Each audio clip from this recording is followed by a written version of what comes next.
Just as it was last night, partly cloudy skies, but the rain has stayed away, and we've got a very comfortable evening in mid-April for the Red Sox and the Cardinals. 4-9 Boston so far, the worst record in Major League Baseball. Got off to that terrible start before recovering with a couple of victories in Milwaukee this past week. Roman Anthony is in the DH slot tonight. Young Caleb Durbin at third, and then Jarren Duran will get the start in left. Contreras, the former Cardinal. Abreu's off to a good start. Story, Meyer, Narvaez, and Rafaela. They'll round it out for Boston against the 3-year reliever turned starting pitcher full-time this season. That's Kyle Leahy, the right-hander. Yeah, for Kyle, and working up his innings and trying to get through the lineup a third time. He doesn't do that very often. There's the breakdown of his pitches. He has a very good complement of pitches. Maybe not too many swing and miss type pitches, but nonetheless, use his defense, throw strikes. We'll throw any of those pitches in just about any count. And as a former reliever, he continues to work out of the stretch, and he'll deal to Roman Anthony. Off we go at 6:15 local time here in St. Louis, Missouri. Anthony took his first day off yesterday after the day off on Thursday. Took his first game off last night, so off his feet for a couple of days. Back in the leadoff spot, and he'll take a fastball at the top of the zone, and it's quickly 0-2 on the young burgeoning superstar potentially for the Boston Red Sox after his fine performance in the WBC. Yeah, that WBC will go a long way for him as far as who he was around. Maybe not for the timing and the perfect start to a season offensively, but everything else is a plus. Foul tips that one, and Pages could not hold on to it behind the plate. This is a young man that maybe, I don't know, 10 years ago wouldn't be a leadoff hitter. He'd be more of your middle of the lineup, drive the ball power, but he gets on base and controls the strike zone. That's where the Red Sox like him, at the top of the lineup in the, I guess you could say, new age lineup construction. Just 21 years of age at the top of this Boston order. Fouls it back, stays alive, still 0-2. Second round pick in 2022, and has already signed a long-term extension over the next 9 years. Alex Cora said from the get-go that Roman Anthony was going to be the leadoff hitter this season. And there's a breaking ball, and he goes around or into the crew chief Bill Miller at third. So one away. Here is the St. Louis defense. Fermin in the left. Scott is outstanding in center. Walker is in right. They're filling in at third with Gorman right now after Arenado went to Arizona. Sajaci is starting at short. Mason Wynn was hit with a pitch last night. He's going to get an extra night off tonight. Weatherholt and Arias on the right side. Arias moving over with Pages behind the plate. And here is young Caleb Durbin taking a strike. Much like the Cardinals, the Red Sox having to fill in their spot at third base. They got Durbin from Milwaukee. He, like a lot of the Red Sox, are off to a cold start offensively.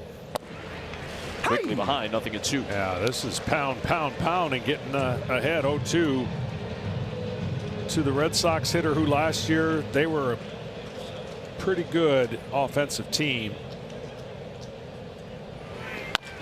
Bouncing ball to the right side for Arias. Gold Glover at third for the Baltimore Orioles a few years ago. Playing first base tonight with Burleson getting the night off, and they're quickly 2 down. Unfortunately for the Red Sox offensively, they have really struggled. It's been their offense has come from the outfielders. Certainly has not come from their infielders. Look for that to change, of course. And the guy at the plate right here, I just think the world is on his back, and if he can relax and play baseball, the tools he has are incredible. It's Jarren Duran.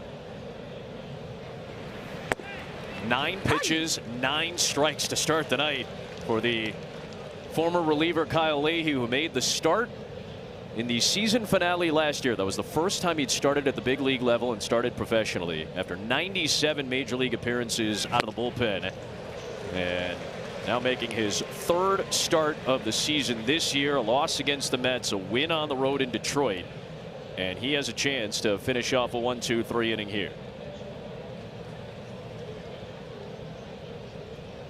With an 0-2 to Duran, and there's the first one out of the zone on his first 11 pitches. Yeah, with 2 strikes, he has a high percentage of off-speed pitches. You saw one right there, and Close to 8 out of 10 are going to be out of the zone. He's trying to get that chase with 2 strikes.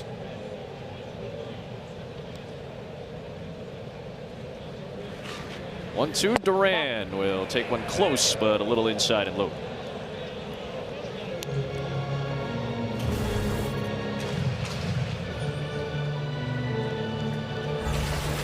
Not missed by much. Later in the game, maybe. Who knows? Challenge. Perhaps.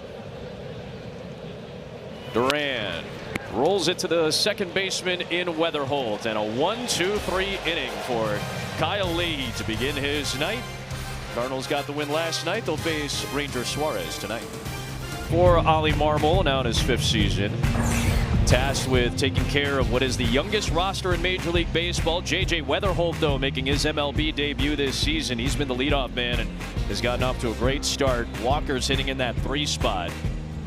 And Gorman, Urias, Fermin, Sajaci with Win out. Pajes and Scott with all that speed at the bottom of the order. They'll take on Ranger Suarez, who had some rocky moments in the WBC for Venezuela, and so far a tough start at Houston and a loss against the Padres. He'll deal to Weatherholt to start and a strike. One thing he does is pitch to the edge of the zones and uses that changeup. You saw the splits on his pitches. He really doesn't give you much. You don't know what you're going to get at any pitch. Weatherholt flips it into right field. That'll drop in front of Abreu.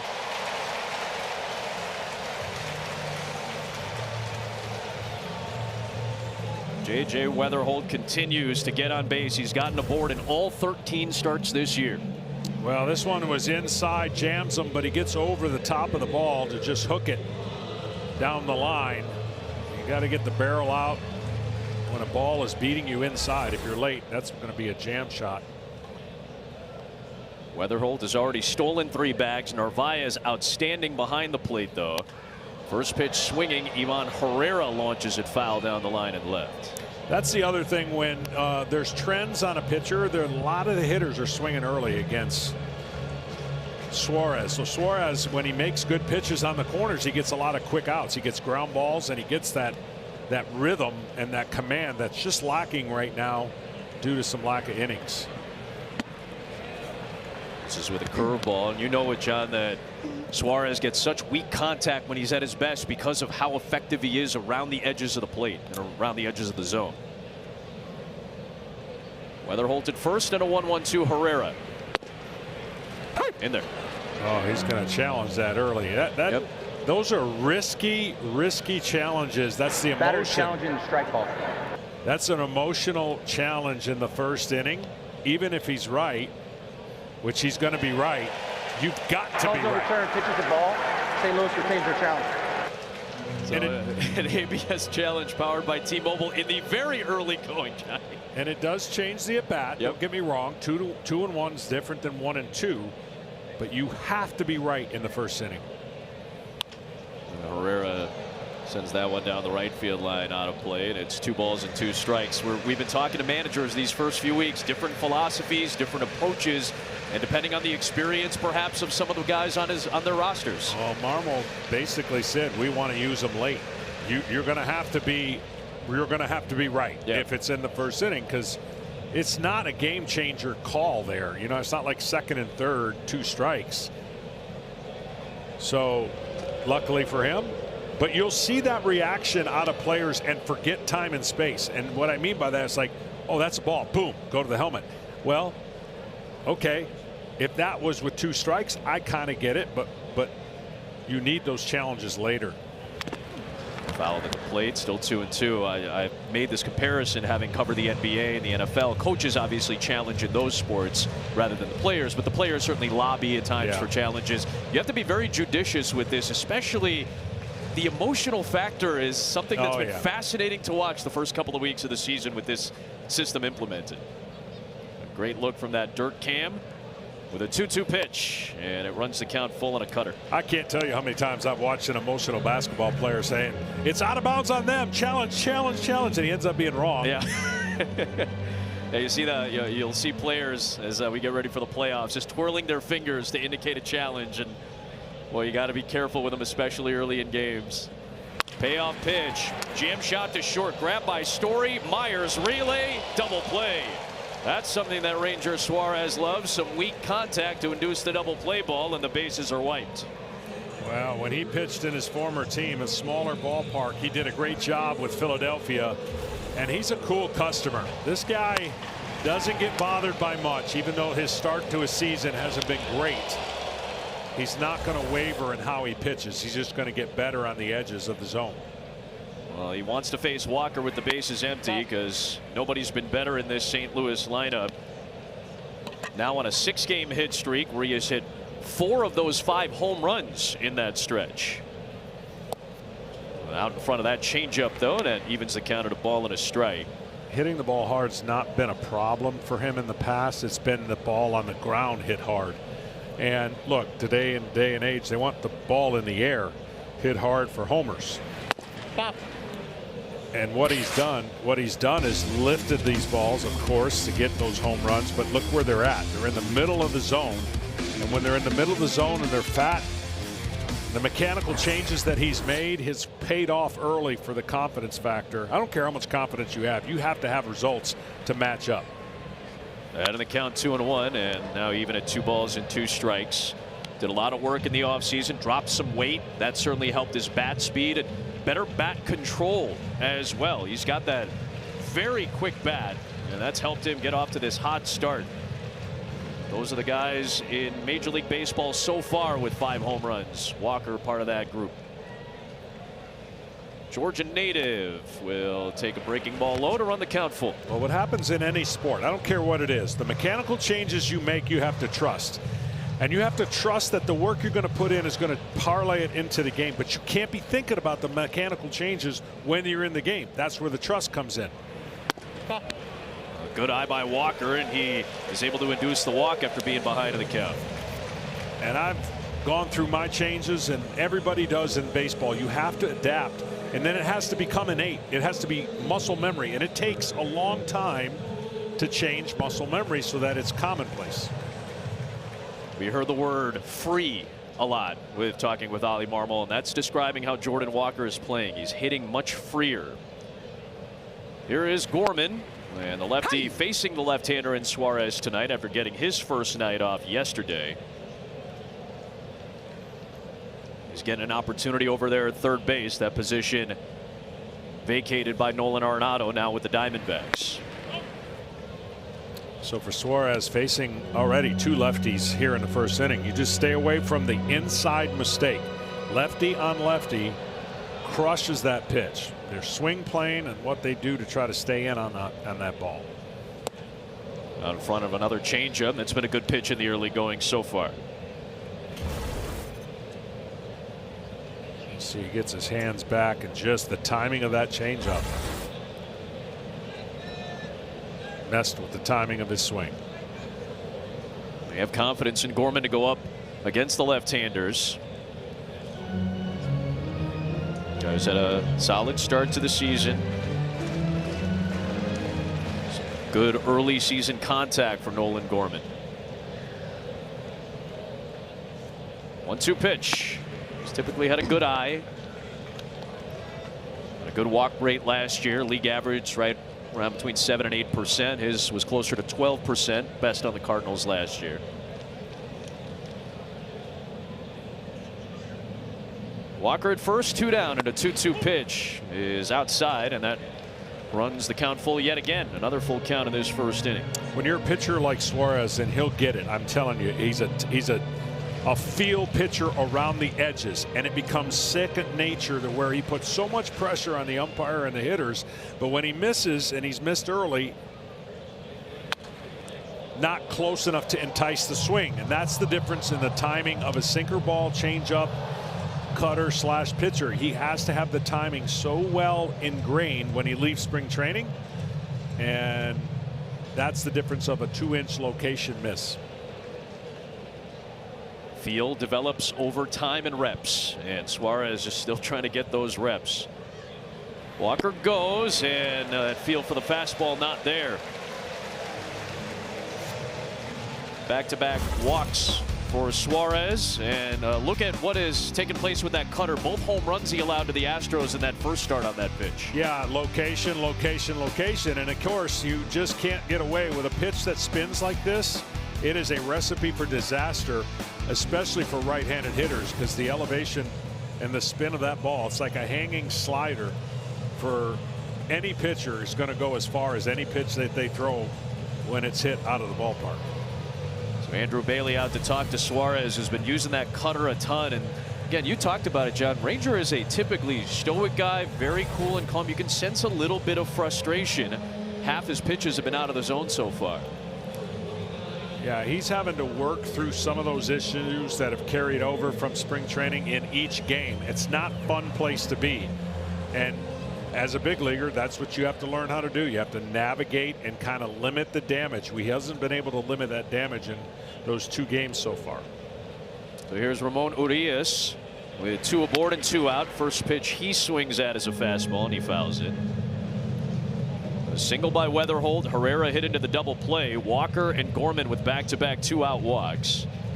Setting it up for Urias. The last several seasons with the Baltimore Orioles, a split with Houston last year. They'll take a strike. Former St. Louis minor leaguer, signed a minor league deal many years ago before he had joined the Baltimore Orioles. Spent a couple of seasons in the minors with St. Louis, now playing the corner infield spots this year. Leans back, it's 1-2. When he gets ahead, which he normally does, then that's where he can expand the zone. So he threw a kind of a cutter in to get a changeup away. I would think here, after going 0-2, he's thinking in, see if he goes away. No, he's going right back in. And he gets the called strike, although Urias wants another first inning challenge. Batter is challenging a strike ball. Herrera won one earlier. This one's worth the challenge, mainly because it ends the inning versus it keeps the inning alive, which is going to do. Pitches the ball. St. Louis retains the challenge. You come in with 2 challenges. You get to retain the challenge if it is correct.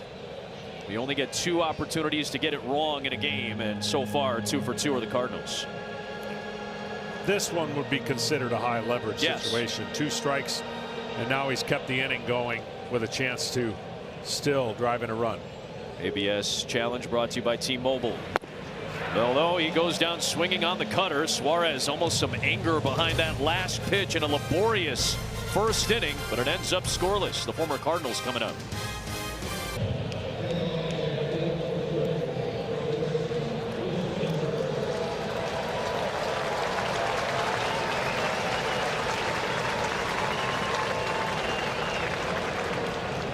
Fairly warm ovation, just as it was last night. Ooh, not a nice welcoming from Leahy, who looks frustrated after hitting Contreras in the back to start his night.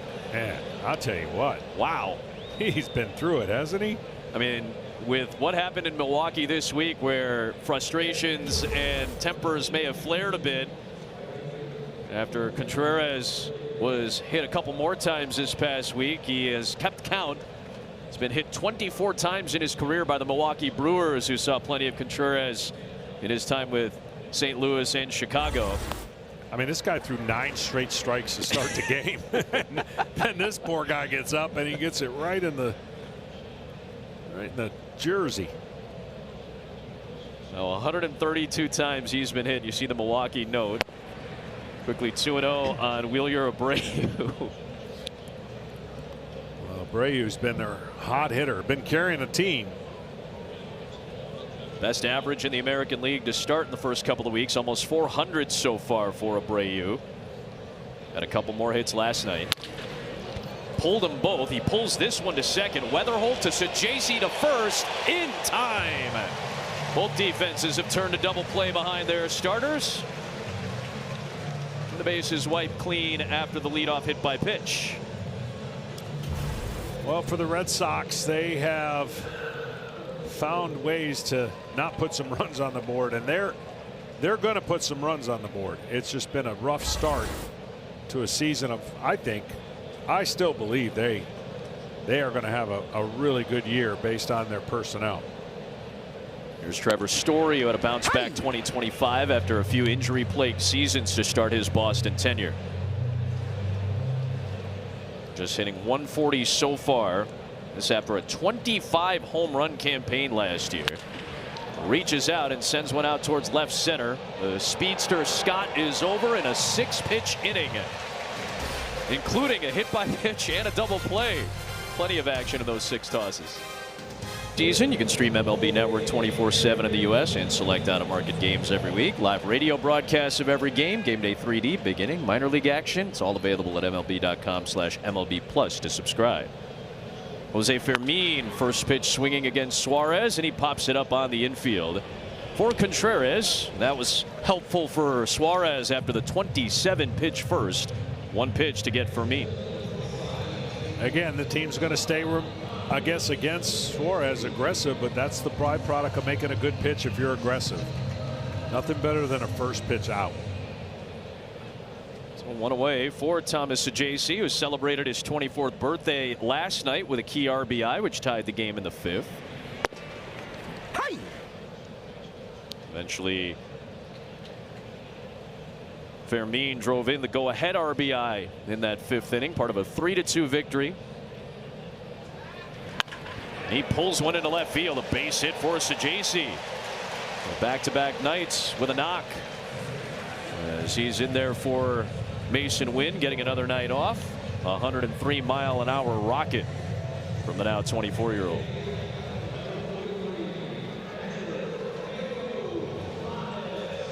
So Pedro Pages will stand in. Had a double last night, hitting under 200 to start the season. We'll take a strike. 7 of the first 8 Cardinals have seen a first pitch strike so far.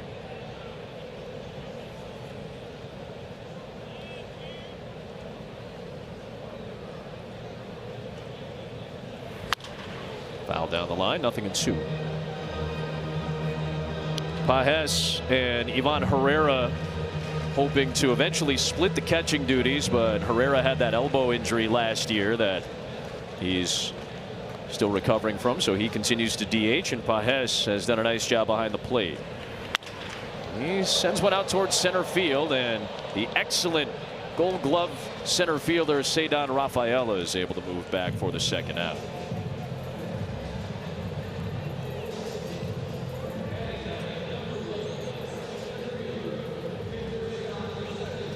So after the tough first inning, 6 pitches, 6 strikes in this frame for Suarez. And now he'll face the 9-hitter, the speedster Victor Scott. On an RBI sacrifice fly. A hit and a walk in the opener of this series. He's had 3 RBIs this season. 2 have come on squeeze bunts. He can really handle the bat. You always have to watch for the bunt with Scott because of that great speed. Only Trey Turner had a better sprint speed in Major League Baseball last year. He'll put pressure on the defense. That's why you see the third baseman, no matter what the situation is, going to play in. Ball and a strike. 2-1.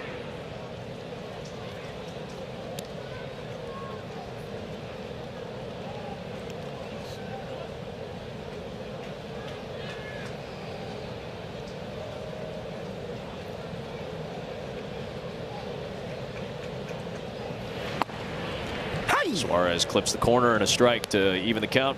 A chance to get out of this inning with no damage done.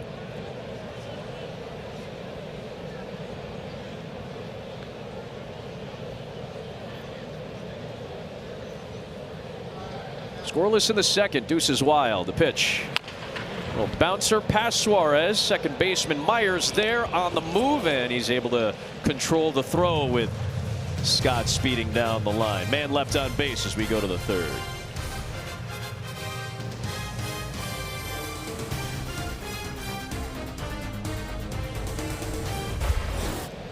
Just 19 pitches to get through 2 innings for Kyle Leahy, the former reliever turned starter. By way of Boulder, Colorado, he deals with the bottom of the Boston order. Meyer leads things up. 23-year-old off to a cold start. Does have a home run. Saw his season come to an end last year in July with a wrist injury. Pages takes the worst of that foul ball and is limping around behind home plate.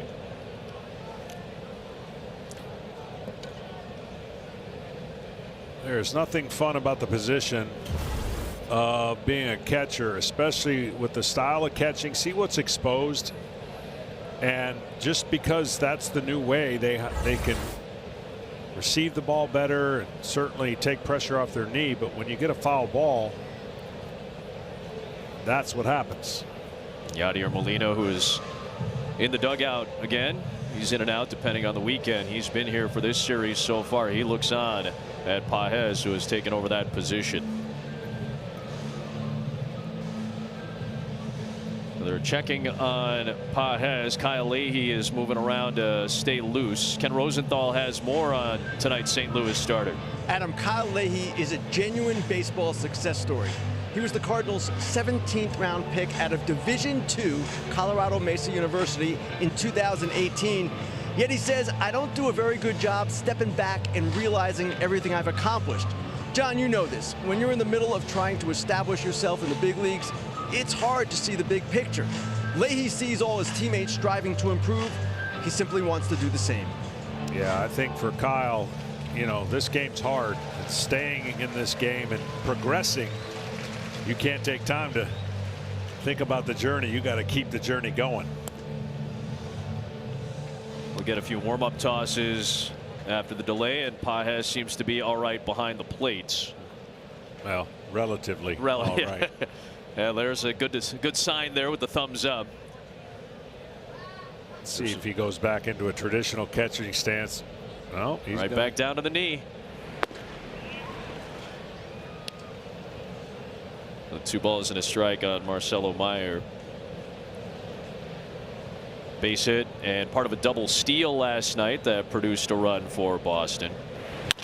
It's that ball slicing towards the left center field gap, and it's going to drop down in front of the left fielder Fermin for a base hit.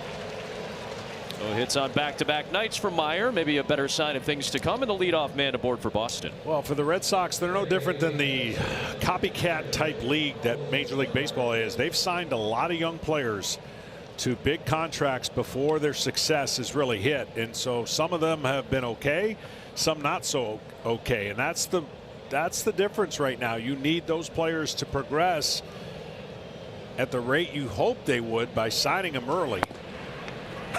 Narvaez takes a strike. We just saw a couple big, huge contracts. The Pirates and then some others have, again, locked up guys while in the minor leagues. Projecting is fun and not always accurate, though. 0-2 on Narvaez. And it's becoming more of a trend. We saw it, and obviously, John, you live in Atlanta, and you saw it with Alex Anthopoulos trying to do it with a lot of the young core of the Atlanta Braves. It is a risk. Connor Griffin obviously has a lot of weight on his shoulders as a middle infielder in Pittsburgh, and a couple of guys who haven't even seen the big league level in Pratt and Emerson from Milwaukee and Seattle. Yeah, it's definitely a trend that they have convinced their organizations if they hit a certain percentage, they're way ahead of the game. Just outside. But the big but is you're now kind of locked in. And what if those guys, like we've already seen in Boston, a couple of them don't get out of the gates? What is their mindset like? They're secure financially, but it doesn't help the current ball club. Whew, another one off Pages. And again, you're trying to hit, right? You're hoping to hit on multiple guys when you're going to invest that much money. And that's what the Red Sox are hoping for as well, with Anthony and Meyer and these younger players. And St. Louis is going to find itself in a similar circumstance with some of their younger players, you might imagine. Of course, Chaim Bloom is now the president of baseball operations full-time for St. Louis, taking over for John Mozeliak, formerly of the Red Sox. And Craig Breslow in charge of Boston for the last few years.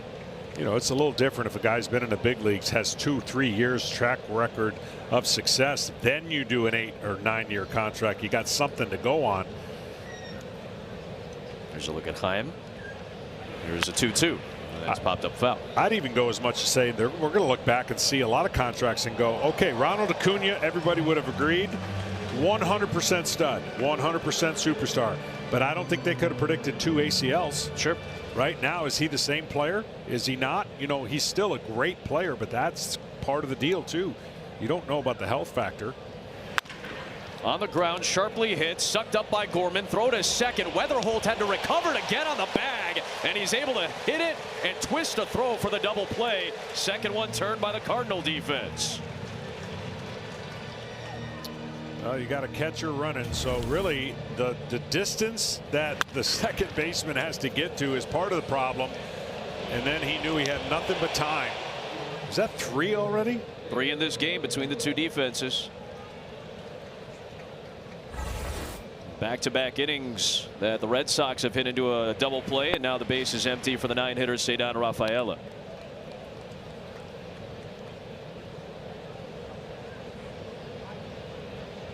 Off to a solid start offensively. We know what he does on defense. One of the elite center fielders in the game. Kind of, I don't even want to call it a misplay last night in center field. It was such a difficult catch to try to make on what ended up being an extra base hit.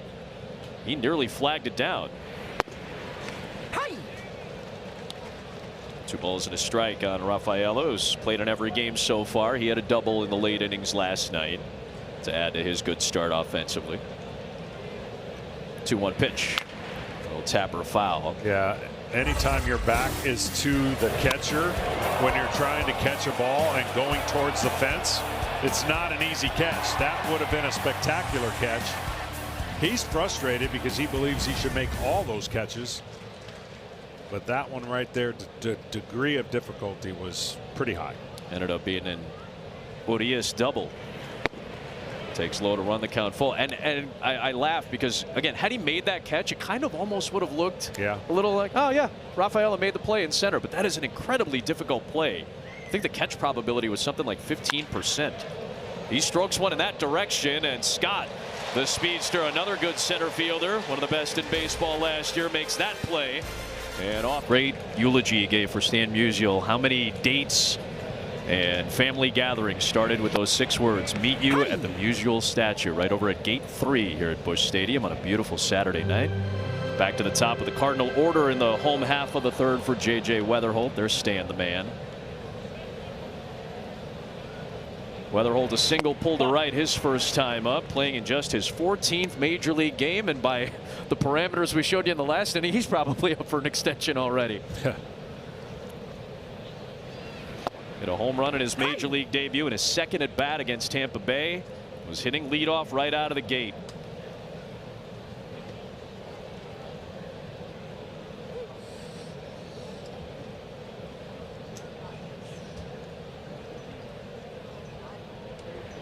One-two pitch is inside. Ken Rosenthal, you can add on young J.J. Weatherholt.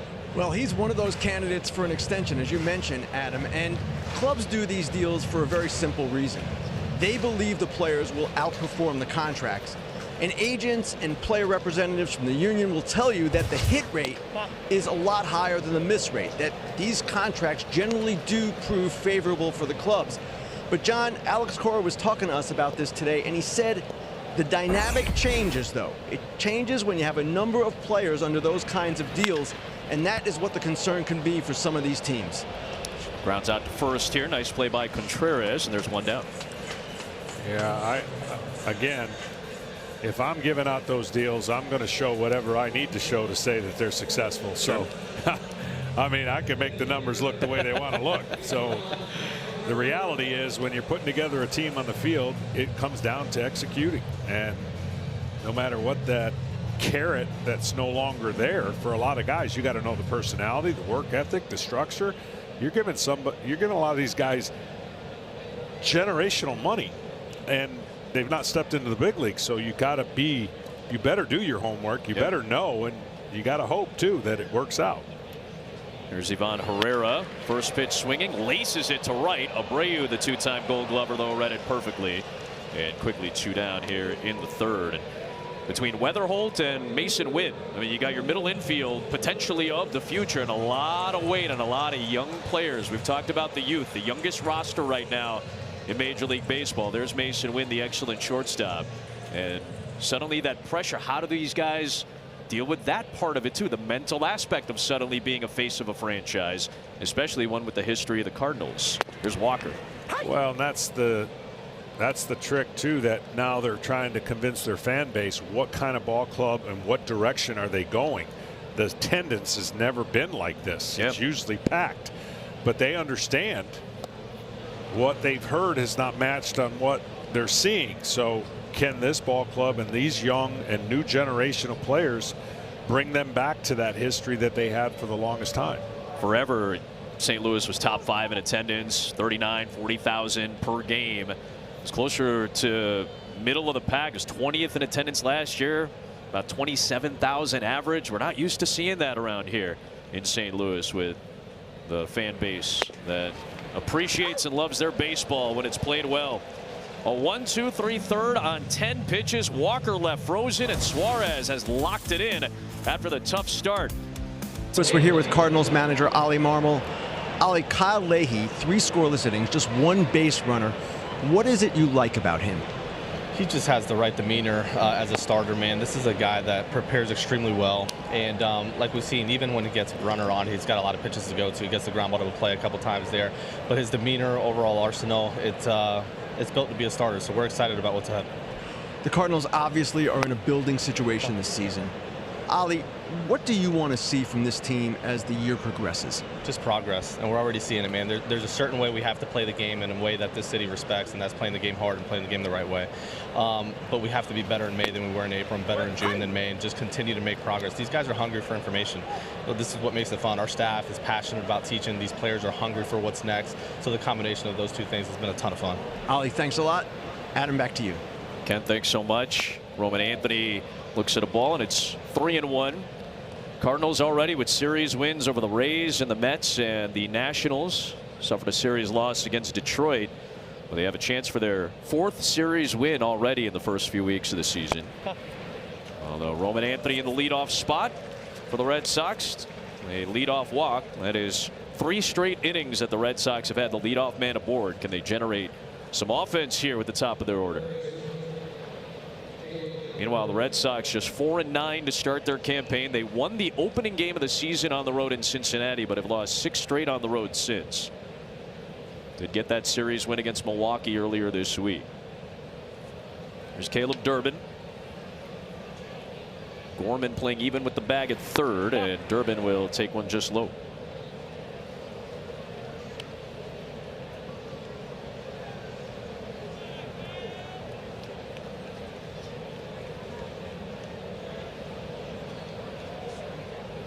Durbin, the former Brewer, fouls it back.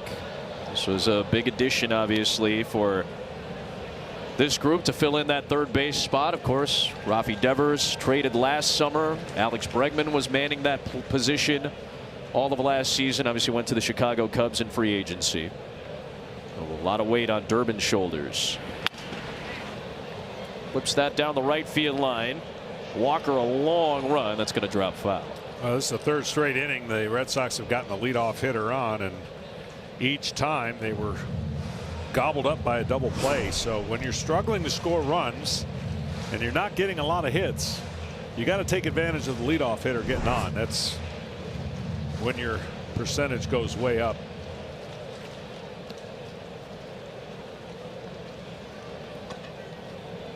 Durbin's got Anthony at first. 1 ball and 2 strikes to the former Washington University star, and I'm talking about here in St. Louis. Durbin knows this area very well. He sends one out towards left center field. Fermin with a nice beat on it. He's over to make the catch, and back to first base goes Anthony.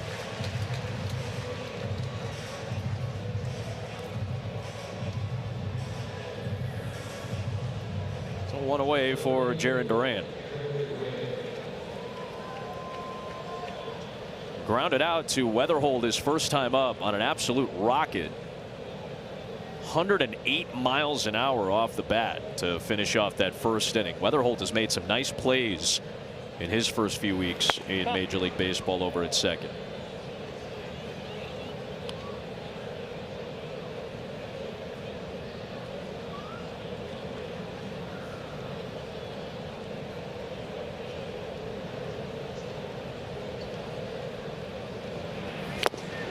This is a guy that has such a great toolkit, John Duran. He's got everything that you would want in a baseball player in terms of what he can do defensively, the speed. He's got power. Can he put it all together, and can he stay consistent? Can he win the mental battle as well, as we know that's something that Duran has battled with in his time in Major League Baseball. Well, the other thing that I mean, I guess it's a good problem to have, all things considered. 4 players for 3 positions. I mean, they have a lot of talent in the outfield, and they're going to have their chances to give certain guys a rest against certain players, but you see the numbers, and the speed is what pops out. His ability to get multiple ways to get on base. Waits for a 1-2 and hits it hard into right center field. There's a base hit. Anthony was thinking about it. He took a big turn, but he'll stay at second base. And 2 aboard with only 1 out here in the 4th. Wilson Contreras is coming to the plate, the former St. Louis Cardinal. Subject of dual action sponsored by Roundup. One of the subjects is these 2 teams have made a few trades. Of course, Sonny Gray is now a member of this Boston Red Sox rotation. He's off to a nice start.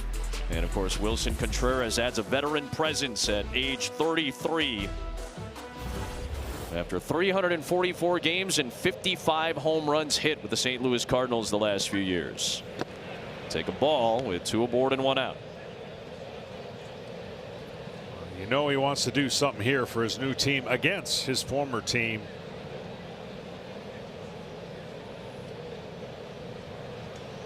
Made the transition last year with St. Louis to first base after catching to begin his career.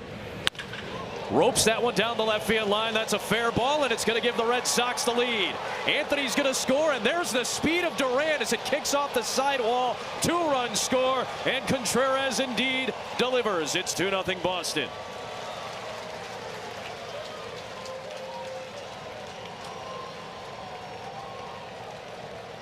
Well, I told you he can absolutely fly, and this ball was smoked. 113 miles per hour off the bat, and that's usually the case on a breaking ball that is in the middle of the plate. That's where your higher velocities are going to be. And then here you're going to see Duran. Once he sees it in the corner, he doesn't have to see anything else right there. He knows he's going to score.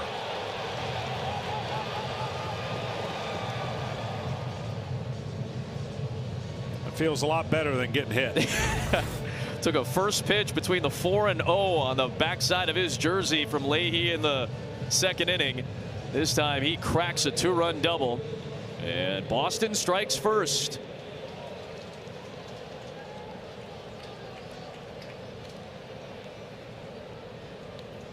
Now Leahy trying to settle it down as he's got a man in scoring position in Contreras. Still only 1 out for Wheeler Abreu, who hit into a double play back in the 2nd.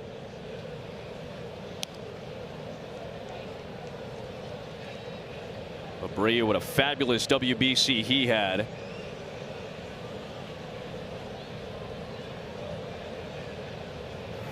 The eventual champion Venezuelans. The bat flip of all bat flips. As our colleague AJ Pierzynski called it, a bat throw when he hit that big home run in the quarters against Japan. He'll take one inside. It's quickly 3-0. It's a guy with a lot of pull power, has been trying to use all fields, but he can crush a ball to right field, as he has proven in his first few years at the big league level. Obviously has a great glove in right field as well.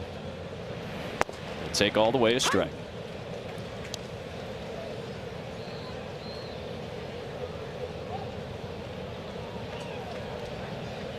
Great look at Contreras at second, and Abreu waiting for a high leverage pitch at 3-1. Outside, and there are 2 aboard with 1 out. John, you talked about it. Leahy the 2nd time around, and again, part of the development and evolution from going from the bullpen, where you typically are not going to go more than maybe 3, maybe 6 batters, maybe 7 or 8 really when you're stretched out. Yeah, 200 the first time around, 389 the second time around. But this is about getting reps to learn how to deal with that. Yep. Look, if you don't give guys chances, and you just, like anything else in the game, the left-handed hitter can't hit left-handed pitching, so he's just going to face right-handed pitching, so on and so forth. And they label pitchers in the same way because they're coming out of the gate hot and throwing everything they have to every hitter. There's not any more. There's no guesswork. if you want to face a hitter 3 times and you're asking a guy to go full tilt and he in the first inning shows every pitch he has, you're not getting a hitter out 3 times, period. So you've condensed his growth and production, and you basically said, I'm only going to allow him to face hitters twice. You can't throw every single pitch, but what in the first inning against especially the first hitter, you got it. If you do that, there's no other guesswork. There's no other where to go. And the elite pitchers in the game who know how to pitch and go 3 and are given the opportunity to go 3 times through the lineup, they're bringing and holding something back for when they need to get you out in a crucial situation. And this is one of those right now. 2 across, 2 on, 1 out, and here's Trevor Story. There's a strike after the meeting on the mound. And he's got that 6-pitch mix, does Leahy. He's got a lot of tools in that toolbox. He's got that great sweeper with all that break, the horizontal break on it. Learning how to sequence it, not just for one batter, but over the course of a game. It's an art. That is science and art combined into one occupation. And Leahy is learning that in a trial by fire, joining this St. Louis rotation full time to start 2026. A ball and a strike to Story, who takes that sweeper and fouls it up the line at third.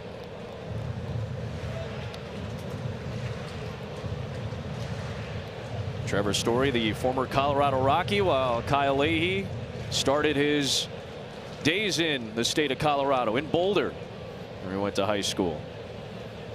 Now we're early in the year, but Story has really struggled at the bottom of the zone. So anything down in the strike zone and below, probably going to be a swing and a miss or a ground ball. So that's where you got to go. Story has struck out 20 times already this year in a 58 plate appearance sample size. So over 1/3 of the at bats so far for Story have ended in a strikeout.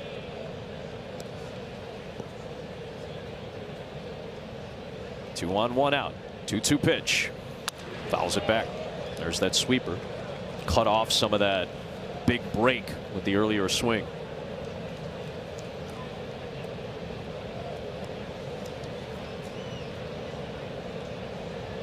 Leahy played the high school futures game at Trevor Story's old stomping grounds at Coors Field.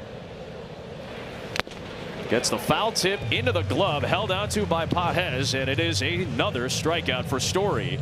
And there are 2 away. Well, that's when you know you're not seeing the ball mechanically. You're not sound, because this ball's middle, and when you're going good as a hitter, you're crushing that pitch, and you can see his head comes off the ball just a little bit, and of course he misses it because of that timing aspect. But when you're going good as a hitter, you don't miss that. Just inside to Meyer. Pages wants a challenge.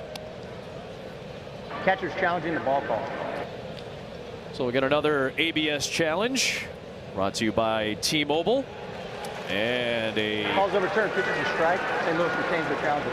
a good one there from the catcher Pages, who has a very good reputation in the early part of this system. He was very sharp in spring training on those challenges, and he gets a key one at the bottom of the zone there.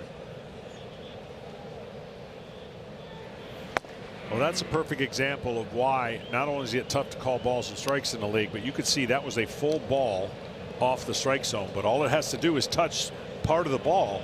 And so, yeah, it looks like a great challenge, and it probably will end up that way if he gets an out. But that's still kind of guessing. Sure. Right? That's not 100% sure, because if you think you're 100% sure, that ball barely touched the strike zone. That's why pitching and hitting, if we went to a full-time ABS system, hitting would be at an all-time even worse low than what we're seeing in the game today because of the usage of pitches and pitchers. The ball skips away, taking off from second. Contreras, thrown down by Pages, is a little late. Contreras went barreling into third base under the tag of Gorman. Staying at first base, Abreu. Now it's runners at the corners with 2 out. Change up in the dirt, spikes on the plate. And kind of a risky move, but it worked out. You don't want to make that 3rd out at second base, or third base, sorry.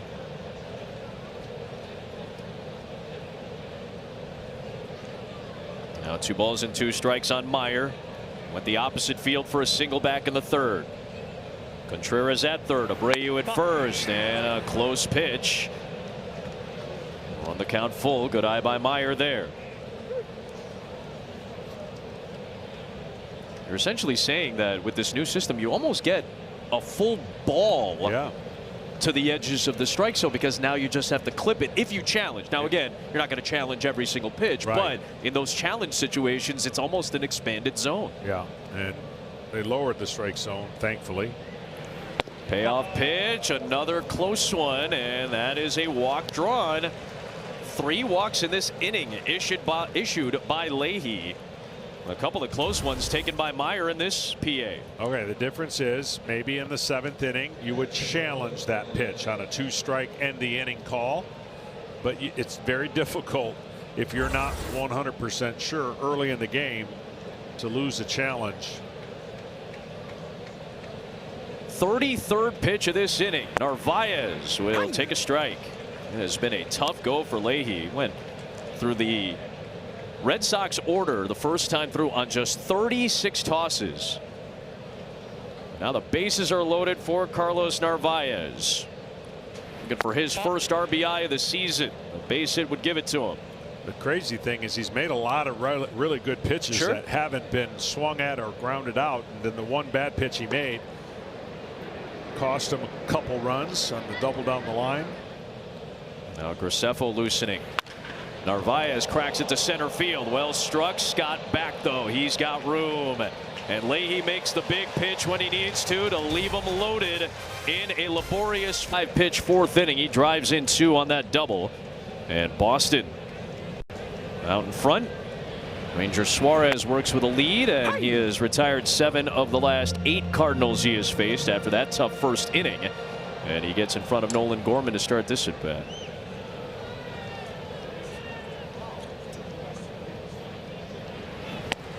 Big swing and a miss. There's that sinker that seems to be the basis for a lot of what Suarez does, Johnny. Yeah, it's look, when you're I'm going to say finesse pitcher, because in today it would absolutely be considered a finesse pitcher. When you have the connectivity, I call it, when the ball's coming out of your fingers and you have that fluid motion and you're on time. As Gorman strokes it to right for Abreu. 1 down. You can spot your sinker on the edges of the strike zone. When you're not on time and you're not comfortable, you're missing in the middle of the strike zone. He cannot afford to be fat in the strike zone, which is the evidence of the first 2 starts. When he gets rolling, you're going to see that spread, that influence of the pitch on the corners being better and better. And now he can utilize his secondary stuff and frustrate hitters with the change of speed on the breaking ball and the changeup. Urias fouls it away. The one thing, this might be analytically driven when he got over here, the influence of throwing that cutter more. Maybe that's part of the Red Sox. I don't know. Maybe it's part that he didn't have his sinker and he's trying to get guys off of his sinker. But the cutter usage is down tonight, and we'll see if that continues, and his command is improving. Hard hit ball by Urias through the left side, and a base hit for the St. Louis first baseman. He is aboard with a 1-out single here in the 4th.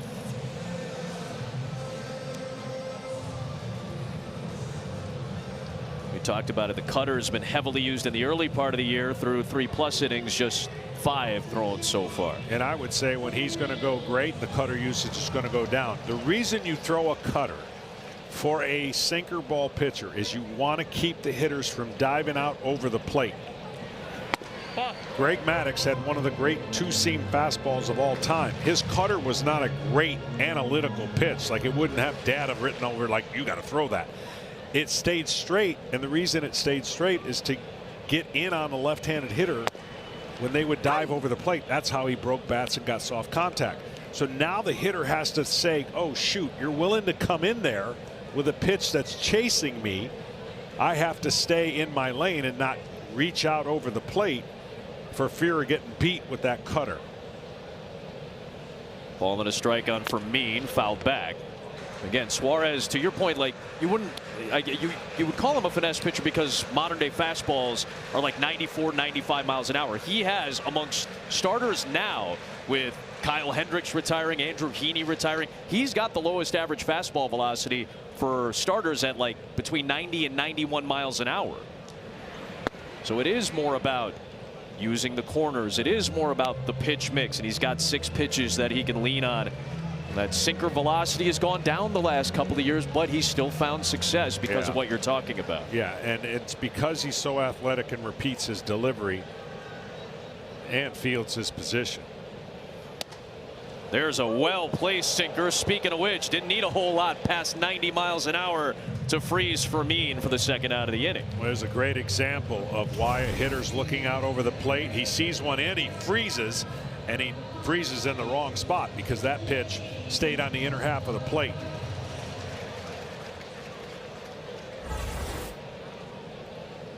So 2 outs. Urias is single sandwiched in between, and here is Sajaci.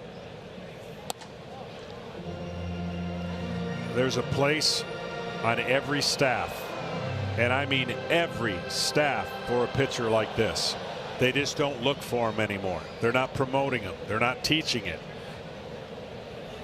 They want velocity. They want studs. They want guys that look like they can play football, and it's all well and fine until those guys break down, which they all do at about a 33% rate on every staff, are having almost Tommy John surgeries. Sajaci to center. Rafaela to his right. He's got it. And a strong Suarez inning. A much stronger last 3 innings for Ranger. To the 5th we go. On MLB.com. Gordon Graceffo out of Villanova is into the game. 5th time this season. Last pitched on Tuesday against Washington at a 35-pitch outing. The 9-hitter is Ceddanne Rafaela leading things off for Boston here in the top of the 5th inning. So Leahy will not get a chance to face the order a 3rd time through, and they wanted to start with a clean inning. So Graceffo is in for Leahy after his 4-inning outing, his shortest among the 3 he's made so far to start this season, as he talks with his manager in the Cardinal dugout.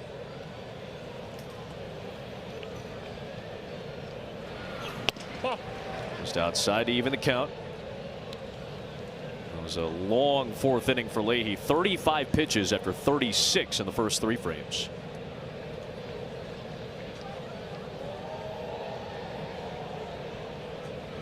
One pitch, and Rafaela a little tapper foul.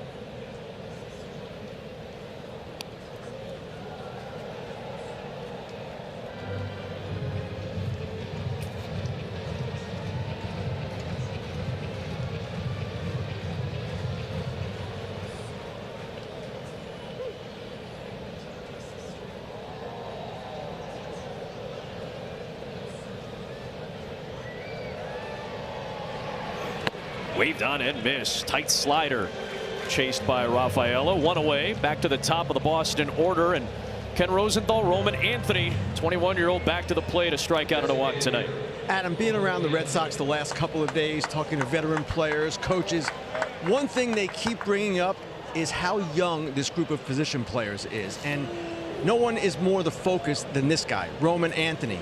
Not yet 22. This is his 84th major league game, and yet, because of the way this team is constructed, they're asking him almost to be a David Ortiz type force, and that's a lot to ask. That is a lot to ask.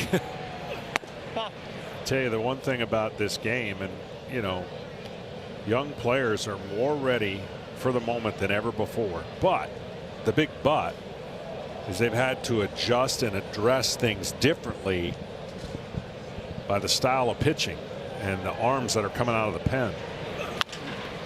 Skied out to left. Fermin is there, and quickly after getting down 2-0, Graceffo is able to get Roman Anthony out for the 2nd out of the inning, and this is the kind of story of the first dozen games for the Boston Red Sox, dozen-plus games so far. Yeah, isn't the first 17 games of the season fun for the old bandwagon? Jump on, jump off. We're terrible. We're great. Here's Durbin. It's not fun when the hope that sprung eternal suddenly gets shot down after 12 games, but certainly not enough to have a true sense of what's going on. And you've asked managers, and different managers might have different responses, but really it takes somewhere between like 40 and 50 games to really have an understanding of what a team might be. In at third was Gorman. He was ready for it. He'll throw out his counterpart. It's a 1-2-3-9 pitch Graceffo inning out of the St. Louis bullpen. We're halfway through at Busch Stadium tonight. 2-0 Boston. World Series in 2013 as well. Cardinals won in 1946 and 1967. That 1946 World Series was actually the last one that was not on television. Ranger Suarez back to work. Bottom of the fifth with a 2-0 lead. Pedro Pages first pitch swinging. Bouncer to second. Myers got it. And one pitch, one out.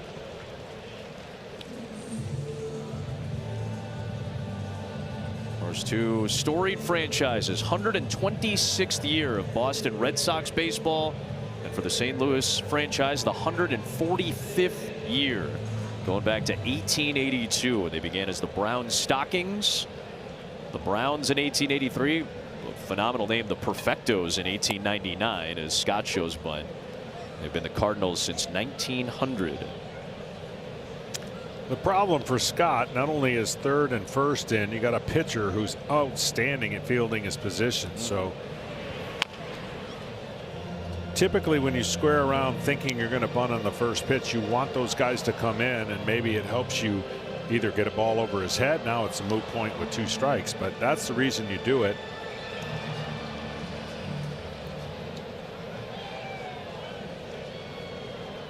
Scott watches one at the bottom of the zone for called strike 3. 3 pitches to get the 9-hitter. Quickly 2 up and 2 down for Suarez in the inning as we look at some team leaders sponsored by Applebee's. This is just this century. Red Sox with 4 World Series championships, 2 for the St. Louis Cardinals. It's the group with multiple championships this century. Back to the top and Weatherholt. He went around according to Bill Miller. Boy, Ranger Suarez after that 27 pitch first inning has been locked in. What a recovery, and his best stretch so far in his first 3 starts of 2026. Breaking ball misses low. It's even at 1. And again, you could tell when the ball comes out of his hand is a breaking ball popping out of his hand, which means he's not in that command of that pitch. Is the changeup missing wide? He's starting to get that command back and that freedom. Hard hit ball to first, sucked up by Contreras, flipped to the covering Suarez. A 7-pitch inning after a 13-pitch fourth. Suarez dialed in. 2-0 Boston. Baseball season, it has turned into a picturesque evening in St. Louis where the Red Sox have a 2-0 lead. Gordon Graceffo into his second inning of relief, and it is the heart of the Boston order. Jarren Duran holds up to get ahead. Base hit and scored one of the 2 runs on the Contreras double in the 4th. Off to a slow start this year, but a solid single in that 4th frame. It's this one on the ground, a short force to JC. Duran retired to start the 6th inning. Well, the young man on the mound does a nice job vertically. Fastball, curveball, slider. Everything is top to bottom. Curveball change of speed, breaks down, and then a firmer slider that breaks down that goes off that fastball. This is his role to maybe potentially go up to 3 innings as a long relief man. Here's Contreras, who broke the scoring seal in the 4th. I don't for the life of me with this style of pitching and what we're taking from. I don't understand why every club doesn't have a guy that throws 3 innings twice a week. Sure. I just don't. I think that development is missing. And because we are asking pitchers in Major League Baseball, let's face it, they're not ready. But they have to eat up innings because so many guys are getting hurt and so many guys don't go 5, 6, 7 innings. I don't understand why more clubs aren't having an innings eater, and that would only be a 2-3 inning guy. Doesn't that feel like a natural transition from the minor leagues to the major leagues potentially, especially if you're a starter at the minor league level? Hey, let's be a 2-inning guy to eat up some innings, perhaps when your team is trailing. Contreras, did he go around? No. First base umpire tonight is Chad Fairchild. Again, conventional wisdom would say yes, but when you don't develop and you don't allow this type pitcher to work on his breaking ball, his off speeds, he then gets condensed into a 1-inning max effort guy, and it's just a missing component. When you can use all the pitchers throughout the minor leagues to get through a season, nothing's going to change.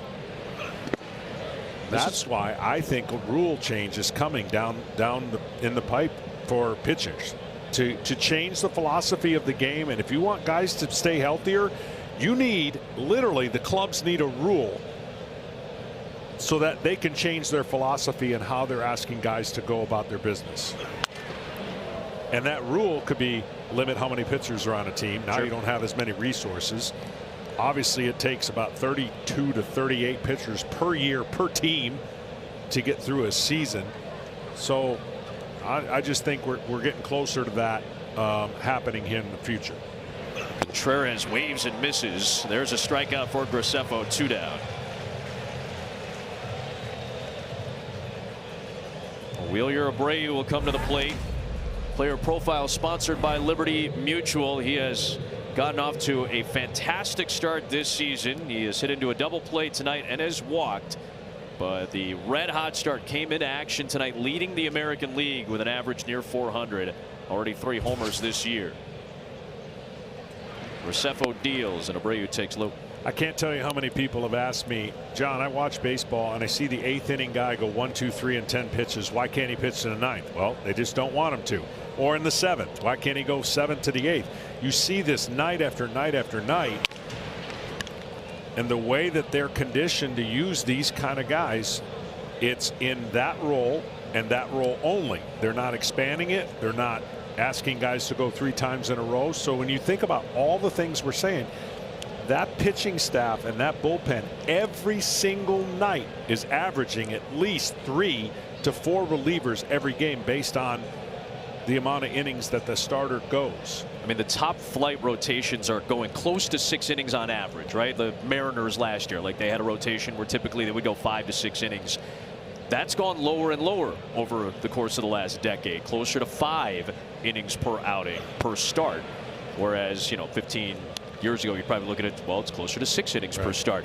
The Cardinals have been fairly lucky. They've had fairly healthy rotations the last couple of years, but it still takes so many guys through the bullpen, through injuries, whether it's arm injuries or bodily injuries that take place over the year that dip into your pitching staff into the minors.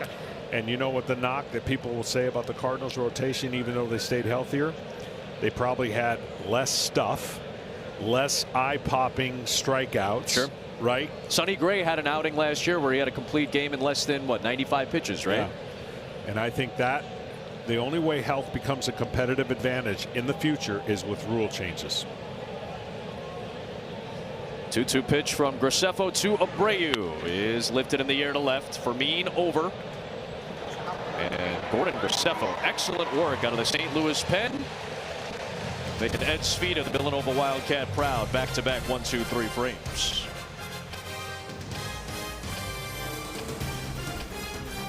Hot season. Michael Jordan very happy about that as the Cup Series hits the short track at Bristol tomorrow at 3 Eastern, starting at 2 on FS1.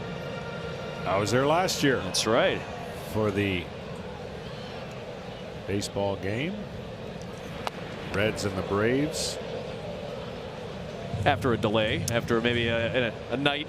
Yeah. Had to wait what, about 12 more hours? That was so unfortunate. What an electric atmosphere. People were there all day. Place was packed. And Mother Nature said, not so fast. They played college football there and now Major League Baseball as well. Ranger Suarez has retired 11 of the last 12 Cardinals he has faced. He's ahead of Herrera 0-2. What a job by Suarez. Had a 27-pitch first inning, a couple of walks and a hit. Did have a double play in that first.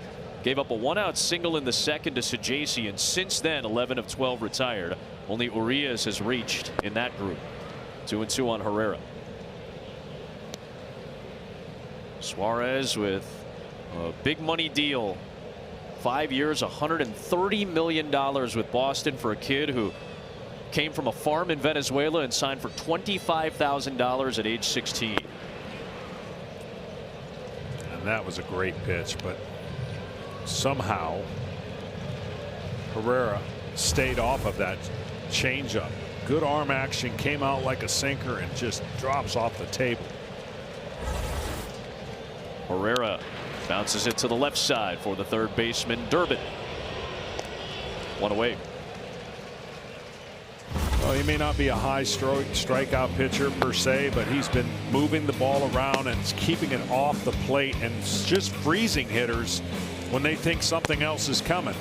And because that sinker has the ability to dive out of the zone, it also holds the plane very well at the bottom, and that's why he'll get a lot of hitters looking. Here's Walker. Came in red hot, 6-game hit streak after last night with a couple of base knocks. Going to challenge here. Strike call. See, again, this is one I don't understand. If you're a hitter, Calls on return, pitch the ball. St. Louis retains their challenge. even though you get it right, it's only strike one. Now you're risking that challenge in the 6th inning. Especially now as we get towards the later innings. Ripped but foul. My point being is if that was a 1-1 pitch that makes it 1-2, now you're 1 strike away from the first pitch. Shouldn't necessarily, if you're confident in what you're doing as a hitter, change the at bat that much, but he got it right. Again, as we get further along into the season, there are going to be moments where teams will get burned because they used those challenges and lost them earlier in the game.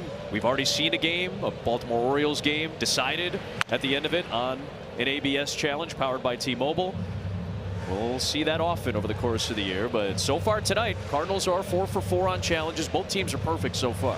And what happens is if it gets later in the game and you have those challenges and it's a borderline call, you can take a chance, even if you know it's probably a 50-50 scenario. 2 balls and 2 strikes on Walker, and that is called strike 3. Ranger Suarez, his 5th of the night. He's retired 13 of the last 14 Cardinals. That's the 2nd time he has frozen Jordan Walker at the plate. Same thing. He tries to go in and that sinker ends up right down the middle, but because it has that movement, the hitter's guessing for something else and it's too late. Now here's the lefty Gorman taking strike 1. You can tell that Suarez is starting to get that feel back. The last 4 strikeouts he's had, of the 5 that he has delivered, have been looking. He has kept some of these Cardinals hitters off balance. Yeah. Gorman taps it foul, 0-2. Yeah, almost half of his strikeouts this year are going to be looking so far in the season. And a lot of those strikeouts are going to come on the inside part of the plate. Because they're looking out over the plate, he can freeze them on the inside part of the plate. Ooh, that time Narvaez thought it was going to be called strike 3. Will not challenge it. Probably the right call not to. On the ground foul. Now, again, back to your point, Johnny, because that was an 0-2 pitch. Opt against challenging it because you still have pitches with which to work in this particular at bat. Now, if that's a 2-2 pitch or a 3-2 pitch that leads to a walk, maybe you consider it even if it would be wrong. Yeah. Just the thinking process, the thought process behind it is all. Another 2-strike offering, and it doesn't matter. A moot point as Suarez has completely shut down the Cardinals after the laborious first. 6 shutout frames from Ranger. The former Philadelphia Philly, a big game pitcher in his career, Captain Cool, has calmed down and locked in.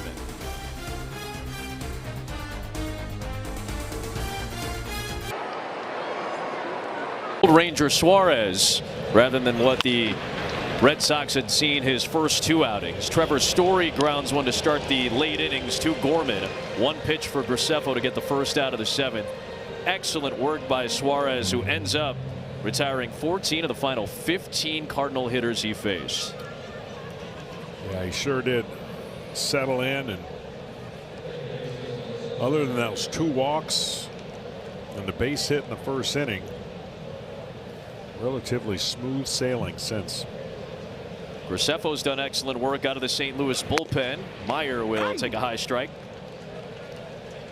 I really like this young man, the way he throws. I mean, straight over the top, not relying on too much movement as far as laterally, just a heavy fastball and north-south breaking balls.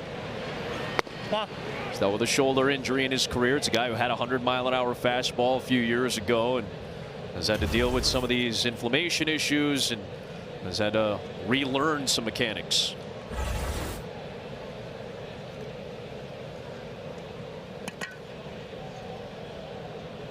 One pitch. Meyer will take high. I'm with you, John. We were talking about it in the last inning where Graceffo was out there. That multi-inning bridge guy just really seems like it's more and more important as now you got the left-hander Justin Brule loosening behind him. Meyer's been aboard twice in 2 trips to the plate. Here's the 2-1. 3-1.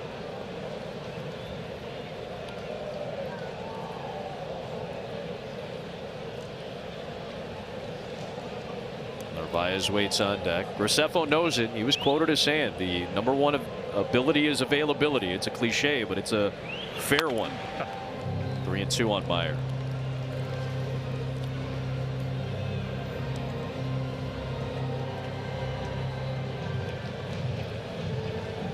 Marmol looks on. Another young guy coming up in his mid-20s.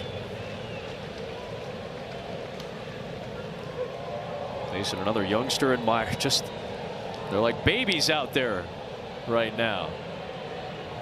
Payoff pitch. Meyer will work back for a walk and a 1-out base runner for Boston as they try to tack on some more here in the late innings.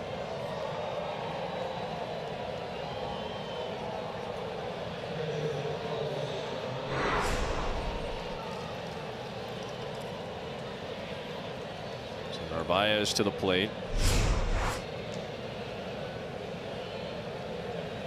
Cardinals came into action today in a first-place tie with Milwaukee and Pittsburgh. Milwaukee trailing the Nationals right now. Pittsburgh got a victory over the Cubs in 11 by a run, so they take over first place. There goes Meyer. Hit and run action. Left center field. Long run for Mean. Won't get there. He'll cut it off. But Meyer is going to end up at third base on a well-struck single by Narvaez. The ball gets away momentarily, but not far enough for any advancement. And the Red Sox have something brewing against Graceffo. First and third, 1 out in the 7th. Runner going, the hitter puts a line drive, but the runner has to make sure that this ball doesn't get caught. He knows he can get to third base when he gets to that position. That's not the issue. He just doesn't want to get doubled off. So now it'll be the 9-hitter Rafaelo, who's 0 for 2 tonight.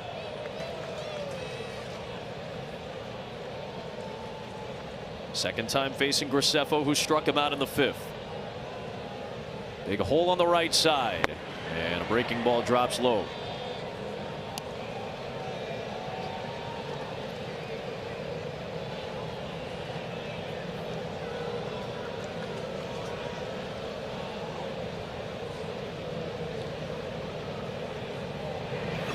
Ooh, came inside on Rafaela and frustratedly flings the bat down. That's got a sting.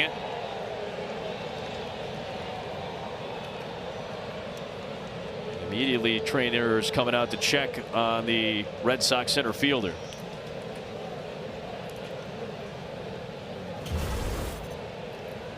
Yeah, the first move gets you rarely see it, like almost the bottom of his palm. The one thing you worry about is that wrist area. I think it goes palm to chest, right? Just first move for every hitter is trying to get on top and ready to hit a fastball, and guys in their style of hitting just they don't get out of the way because they really don't have that ability to get out of the way when they're trying to hit 96, 97. I mean, I saw Andrew Benintendi of the White Sox strike out on a pitch that hit him that was coming inside on him. You're just kind of keyed in and you're so devoted to that swing coming in, because you have to cheat on all these fastballs, it feels like, more often than not.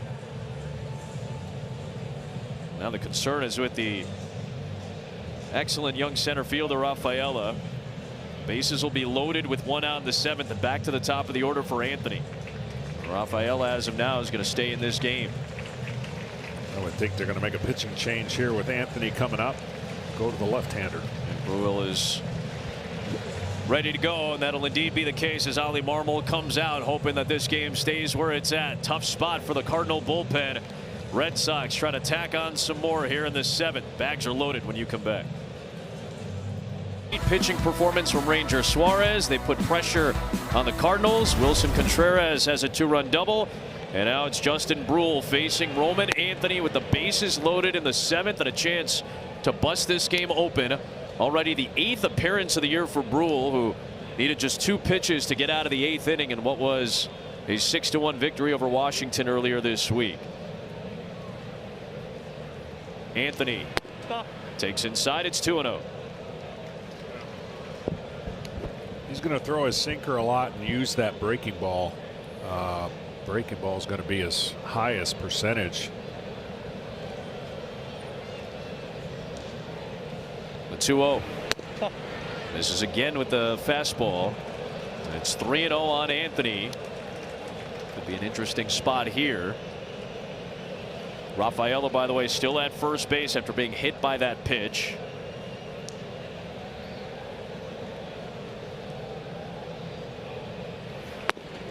Taken all the way a strike.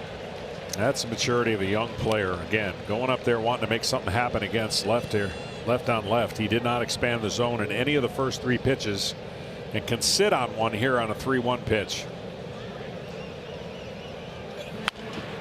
Flipped it foul. Now Bruihl's worked back to 3-2, hoping to find a ground ball to end this inning. He's throwing all sinkers. He hasn't broke out the breaking ball yet. Will he have the guts to do it on a 3-2 pitch? After being down 3-0, worked his way back into a manageable count here.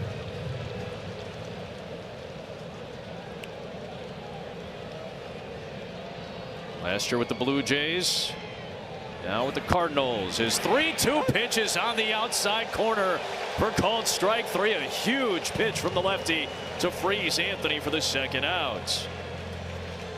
Wow, that's incredible. This is the last 3 pitches. The second one was fouled off, and then this 3rd pitch, that would have been the one to challenge if you want to take a chance. Now looks like he would have lost. Now Durbin outside for ball 1. He worked back from down 3-0 in that count to strike out Anthony, and now a chance to get out unscathed here in the 7th.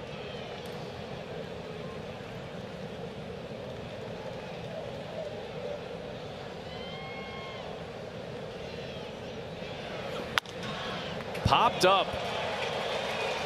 Coming in from right is Walker, and Bruihl wiggles off the hook with a huge couple of outs. Gets Graceffo out of that jam, and it's still 2-0 as we hit the stretch in St. Louis. The official source for your favorite team gear. Cardinals trying to get it going. Ramon Urias has one of 3 hits for the Cardinals. He'll face Greg Weissert here in the 7th. First pitch swinging, bouncer to 3rd. Long throw from Durbin to get Urias. And this pitching staff for the Red Sox has dialed it in between Suarez and Weissert, starting his outing out with a 1-pitch out. Back-to-back nights Weissert is pitching. He got 4 outs last night on 18 pitches. He's got the first out here tonight in the 7th. Had a great outing with Italy in the WBC. That big strikeout of Aaron Judge when Italy got the key victory.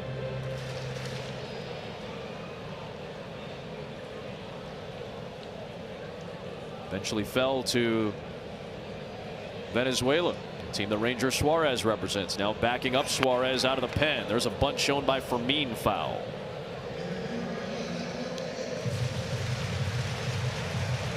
Well, overall, other than the Dodgers, everything is bunched. I don't remember a start to a season where it's been this kind of tight all the way top to bottom. And of course, the Red Sox are trying to improve their record to make that even more relative. The Yankees lost again today. In extra innings to Tampa Bay, 5-4. Mean got hit by that pitch, so he'll get first base. Alex Cora may consider challenging.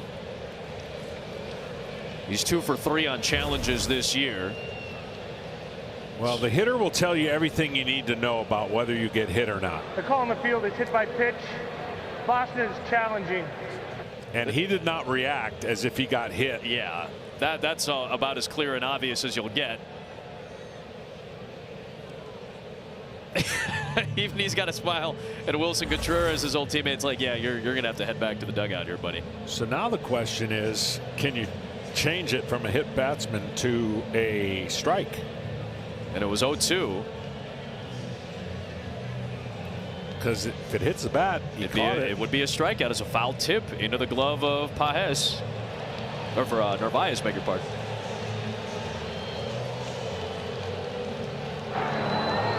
After review, the call on the field is overturned. The batter is coming back to bat with a 1-2 count. It'll be 1-2.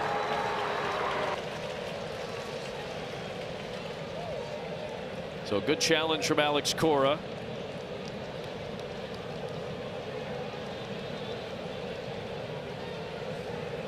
Let's see what this discussion is going to end up being about. Are they going to try to see that catcher's interference? I don't even know if that's.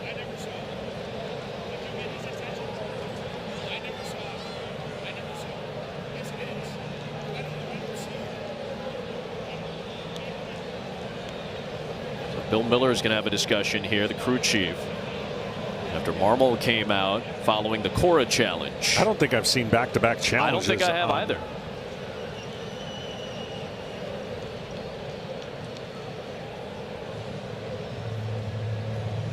I think he's got to be checking if it's catcher's interference, right? I would think so. So you go from checking to see if he got hit by a pitch to checking to see if it's catcher's interference, which means the glove hit the bat before the ball or on his way to hit the ball. This might be certainly the first time you or I have ever seen it. A challenge of the challenge. So watch the glove and watch the bat. It hits. Oh, sure. Yeah. This is going to be this could be a first timer. A challenge of the challenge. So originally called a hit by pitch, looked to be a foul tip off the bat into the glove, but the bat hitting the glove would potentially indicate catcher's interference. Here's Bill Miller having to sort it all out. Since the call of hit by pitch was overturned, St. Louis is challenging. It was catcher's interference. Fascinating. It would be fascinating because both would be right. Yeah. Like, you can't blame either manager in that position.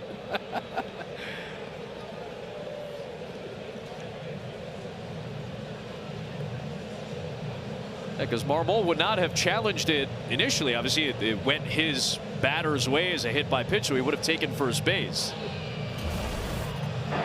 After review, it was determined it was catcher's interference.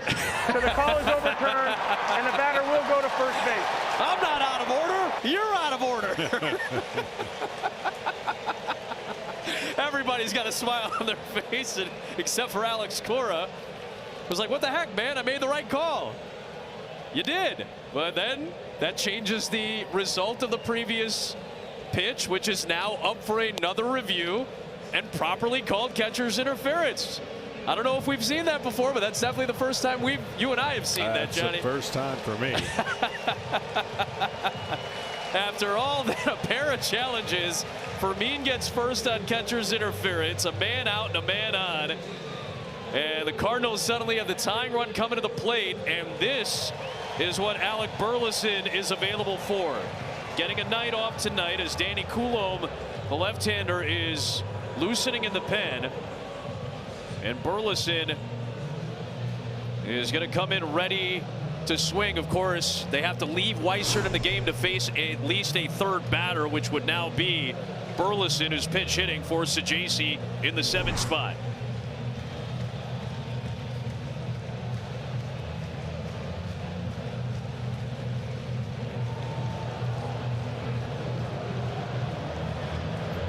So Narvaez gets the error for catcher's interference. And now Alec Burleson, who's got a home run and 10 RBIs this season, had played in all 13 games until getting his first scheduled night off tonight, but was available for this spot to try to tie the game with one swing against the righty Weissert.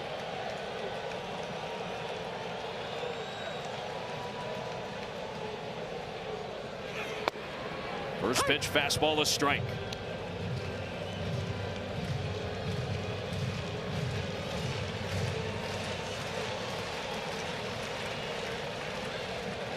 Two 2-0 Red Sox. 1 on, 1 out in the 7th. Burleson flips it foul. 0-2.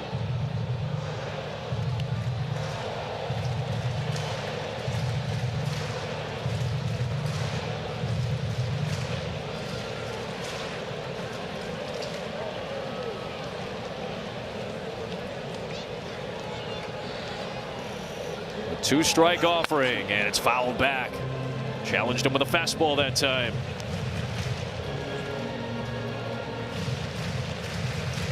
Feels like that middle of the order where Walker and Burleson have been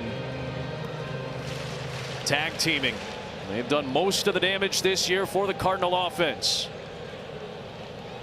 0-2 pitch, and it's low.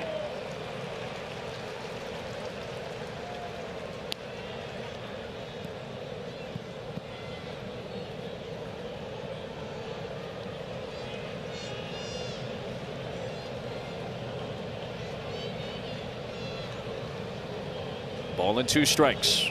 Weissert deals and fouled back. Still 1-2. He's challenged him with a few fastballs in this plate appearance already.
Call.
Inning we go, game 2 of a 3-game set, and the Red Sox maintain a 2-0 lead behind a Wilson Contreras 2-run 4th inning double and a Ranger Suarez bounce-back performance after 2 rocky starts to begin his Boston tenure. 6 shutout innings so far. And now it will be the heart of the Boston order in the 8th, Jarren Duran. Brule continues his work out of the bullpen with 2 lefties due up in this inning. Duran and then Abreu with the righty Contreras sandwiched in between. Duran will challenge this ball call. ABS challenge powered by T-Mobile coming.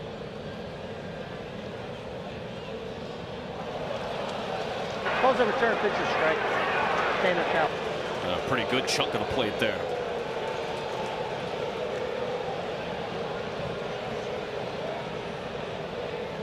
I don't think we've missed a challenge tonight on either side. Duran fouls it back. No, and that one's really what the challenge is all about. I mean, the ones that touch the ball barely can go either way, but the ones that are in the heart of the zone that just are missed, which are going to happen from time to time, that's what the challenge was for. Just like instant replay was not for the 1/8 of an inch off the bag tag. Duran out towards left center. The new center fielder Church racing over the left fielder for Mead will save the play.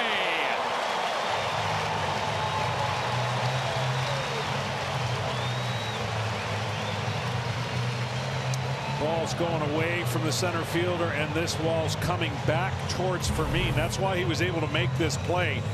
If he's left-handed, that's going to be much more difficult of a play, but because his glove hand was on the left side, watch this ball fade back towards the glove hand.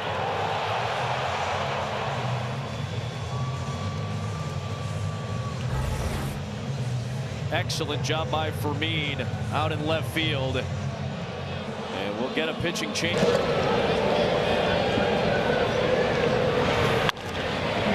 Wilson Contreras fouls away the first pitch from Matt Swanson as he comes in to face the man responsible for the only 2 runs in the game.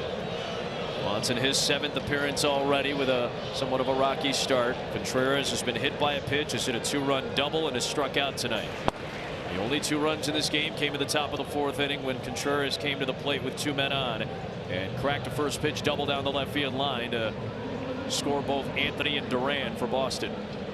Facing his former club tonight.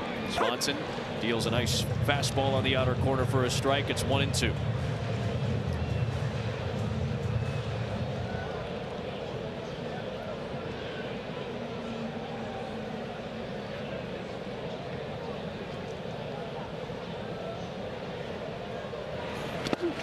Contreras goes fishing. And 2 down here in the 8th inning. A couple of good pitches from Swanson in that at bat. Tight slider there.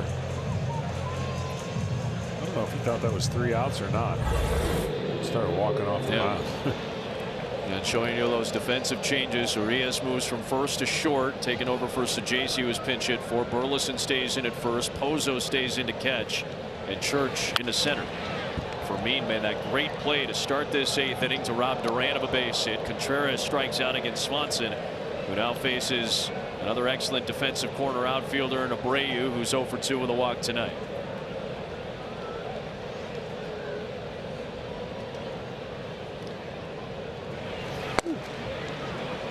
The Cardinals are going to try and find a different way to win this year, and that means they're going to have to pitch it and catch it and have timely hitting.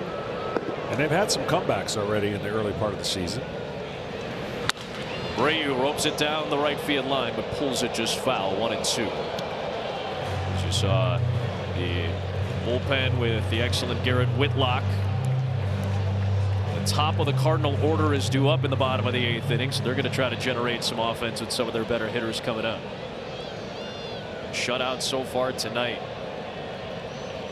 Swanson's 1-2 is outside.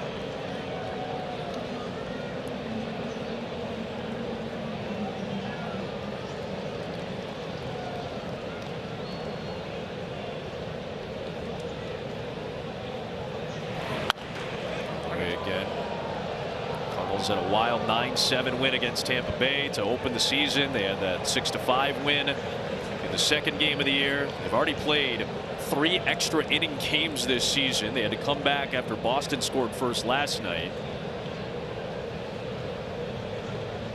3-0 in extra innings for the Cardinals this year.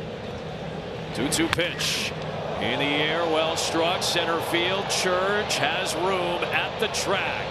And that'll retire the side. Swanson gets the last 2, shaking his head a little bit as he got away with 1. Top of the Cardinal order, down 2-0, coming to the plate. Aviators next Saturday at 4. Orlando Storm and the Birmingham Stallions. Of course, here in St. Louis, they love their Battlehawks. Garrett Whitlock dealing with the top of the Cardinal order. J.J. Weatherholt, who's been heavily involved in some of these early comebacks. Whitlock off to a good start, pitching for the first time since Tuesday against Milwaukee when he threw a scoreless outing. Weatherholt bounces one on the ground to first. Grabbed by Contreras. Whitlock covers, slips a little bit, but his foot was on the bag and making sure he's all right as he gets the first out. So 1 down here in the 8th inning as we welcome you inside our broadcast booth as well. Adam Amin, the Hall of Famer John Smoltz, Ed Svida's here. Ken Rosenthal down in the field. Our great crew. St. Louis came in 3 over 500. Red Sox have been struggling to start their season. But your thoughts as we get our first looks at them this year? Well, winning baseball games is on the mind of the Red Sox after getting off to a slow start. So this one is kind of an important one early in the season because, you know, let's face it, even though nobody's running away with it, you don't want to get yourself in a hole too early in the year with a young baseball club. And certainly they have the pitching. I think the Boston Red Sox have the pitching to compete and win a division. It's can their offense get going, and it's been a little struggle for them early in the season. Contreras responsible for the only 2 runs in this game for Alex Cora's crew. Cardinals have won 3 straight. Red Sox with the slowest start in baseball so far, 4-9 in the first 13 games, and what has been, as John mentioned, a lot of teams beating up on each other. A lot of 500 balls so far being played, other than the Dodgers, who are 7 games over entering action today. It's been a lot of teams right around 7-6, 6-7, like right around that general area to start the season. Ball and 2 strikes on Ivan Herrera, and he goes down swinging on a slider. Grabbed by Narvaez, tossed down to first, and it's 2 up and 2 down in the 8th. You think about the division that the Red Sox are in, it's probably the toughest division in baseball. Orioles are going to bounce back. The Rays are the Rays. Everyone expects they're not going to do much because they don't spend much or didn't do much, and all of a sudden, you know, here they are winning baseball games again. So Jordan Walker puts a charge into 1. Rafaela back at the wall. Walker, his 6th of the year, finally cracks the scoreboard for St. Louis.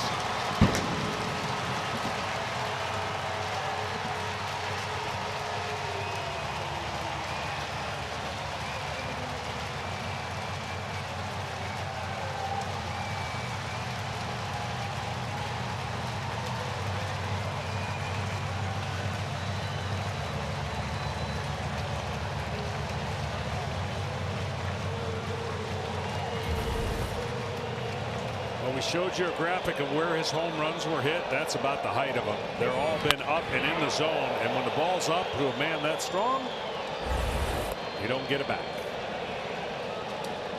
Of course, it would be Walker, St. Louis's hottest and best hitter in the early part of the season, with a major league leading 6th home run already.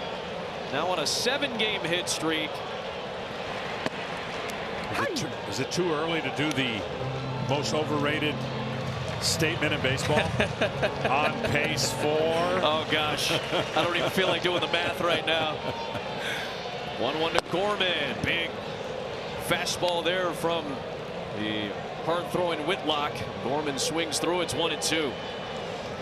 St. Louis needed a spark, and sure enough, of course, it would be Jordan Walker, who has been the go-to guy in the first couple of weeks of the season. That's flipped down the left field line. It's going to fall foul. Still 1-2 on Gorman.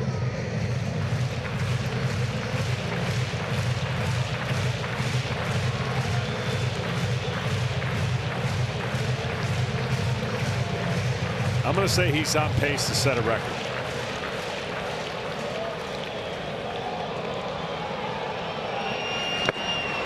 So far 6 in 14 games, not too bad. Gorman goes down swinging.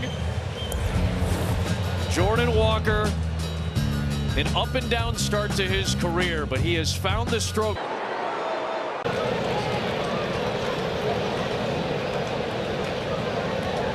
Still Swanson facing Trevor Story to start the 9th inning. Boston scored 2 runs in the 4th inning. St. Louis had been shut out until Jordan Walker with a late arrival on a Saturday night.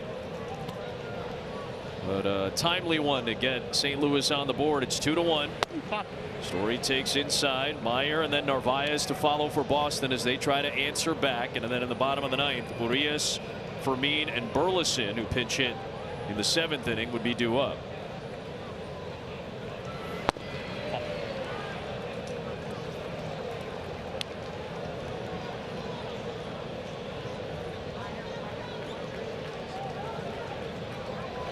You know who's looming in the bullpen for the Boston Red Sox, of course, though, with 3 outs to get. Story draws a 4-pitch leadoff walk.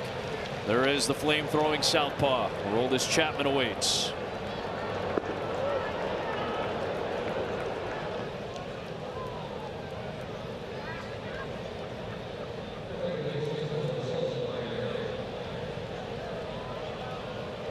Meyer has walked twice and has a base hit. Board all 3 times tonight. 1.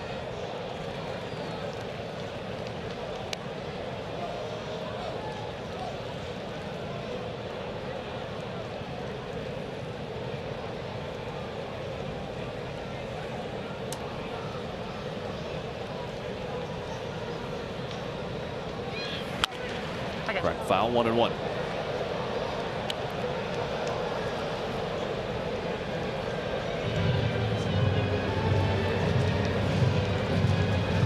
Marcelo Meyer, the number 4 pick in 2021, made his major league debut 11 months ago.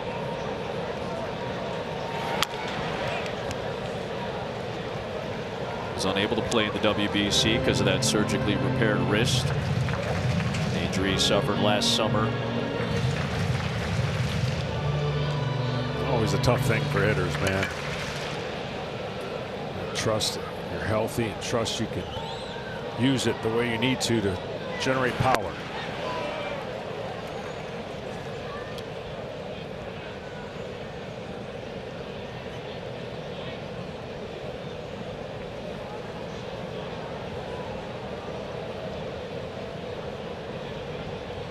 Story at first. Meyer fouls it.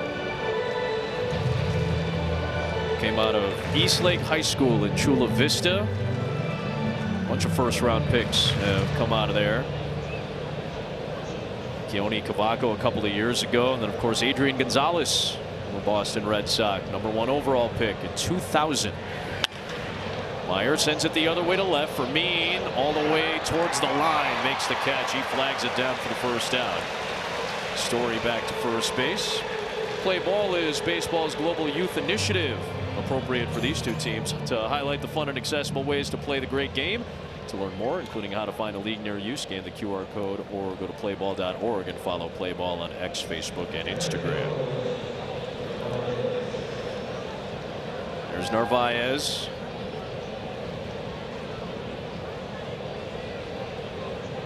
Made his major league debut a couple of years ago with the New York Yankees. Kind of a castaway from New York who found himself a home and a pretty solidified position behind the plate for the Red Sox. What do the Yankees have, like a mold on catchers? They sent a bunch in their trades and developed a bunch. 1-1 on Narvaez.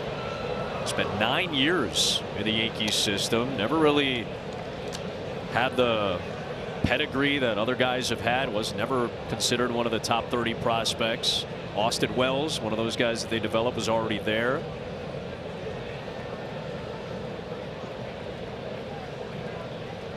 But he appreciates what they did for him in the Bronx to help develop him, and he was excellent last year. Stories back to the backseat. Probably for the first 3 quarters of the season was overproducing at the plate. There's going to be some leveling of that a little bit, but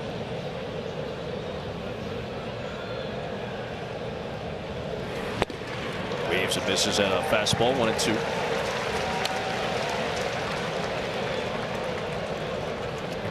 This kid earned everything he got as he was banging his way through the Yankees system, trying to find consistent opportunity. There goes Story, big jump, but it's lifted foul, and Story will head back to first base. Narvaez had kind of hit a crossroads in that Yankee system. Been there for a long time, about 7-8 years, and wasn't making a ton of money. He was sending home whatever he could. On a good month, it was about $400 to his parents every single month. He was playing in the Winter League in Venezuela, his home country, to try to make ends meet. Nice stop behind the plate by Pozo. He was working hard in the United States while his parents were back in Venezuela, a country that was dealing with an economic collapse at the time. His parents finally got visas 4 years ago, and they were able to reunite 2 years ago.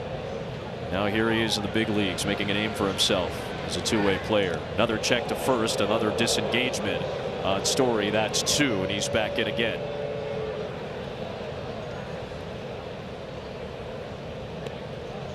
He's taken his time to connect with his pitching staff.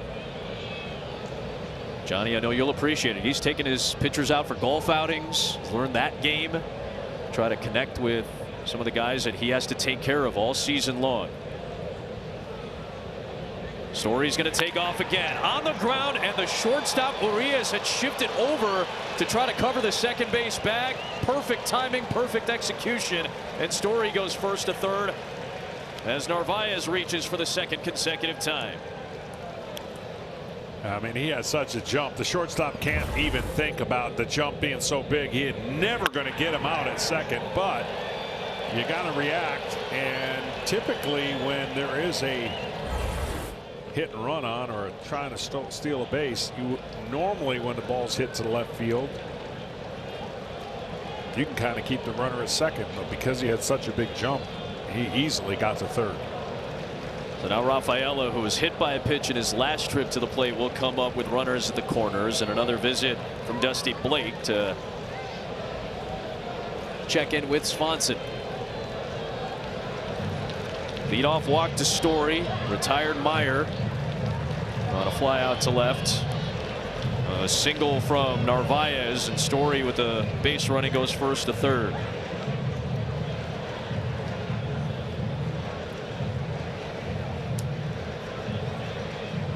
Well, one thing that the Red Sox are really good at, not so sure they'll pull it off here, but this is the play when you want to add a run, first and third, you get the safety squeeze, and that play is where the third base runner gets to read.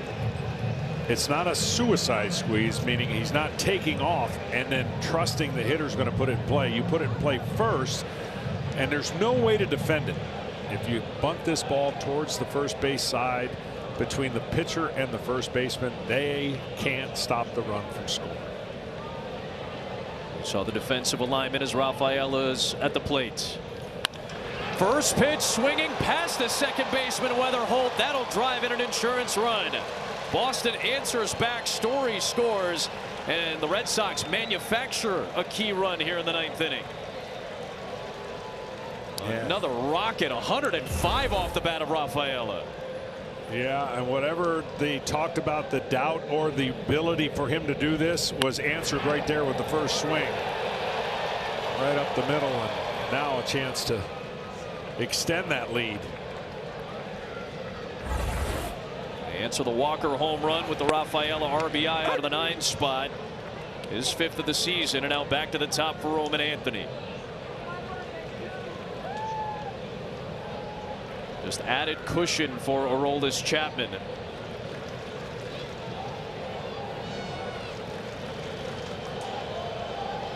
He should be ready to go. He's already got 3 saves this year. That's muscled into center field. Anthony with a base hit. Stopping at third, Narvaez. He'll get the stop sign there. Station to station baseball for the Red Sox.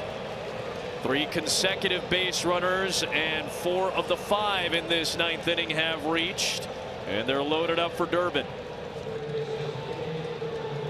Some of the strength of Anthony being shown that time.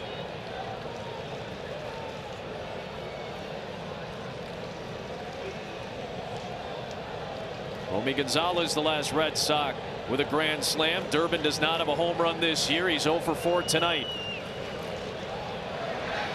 Ball 1 outside. Red Sox being aggressive. They got 3 hits in a 4-pitch stretch against Swanson here in the 9th.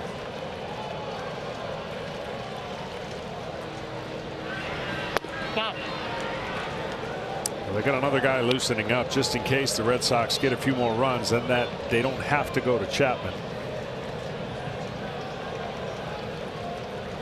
A base hit could potentially get the Red Sox out of a safe spot. There's the base hit.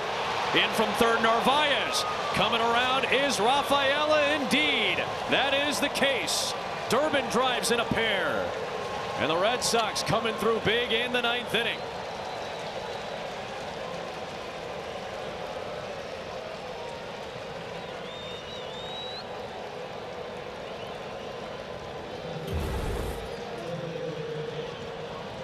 .20 pitch, he can sell out for the fastball, and he did.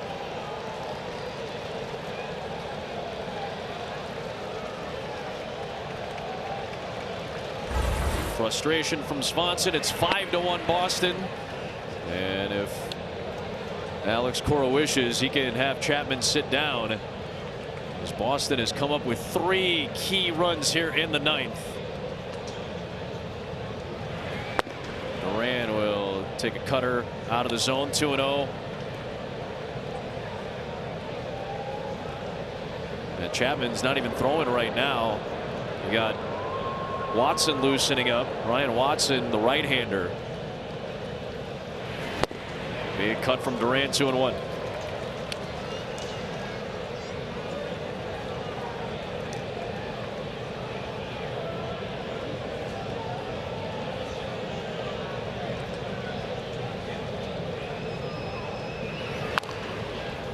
Ground foul. 2-2 on Duran.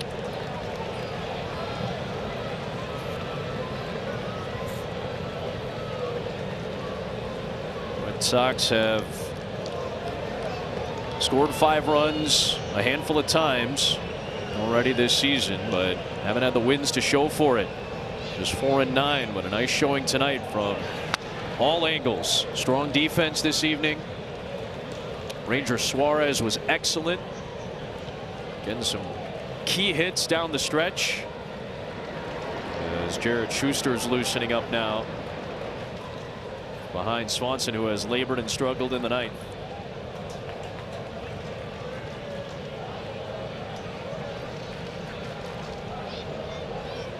Two, 3-2. Exactly the formula that the Red Sox need.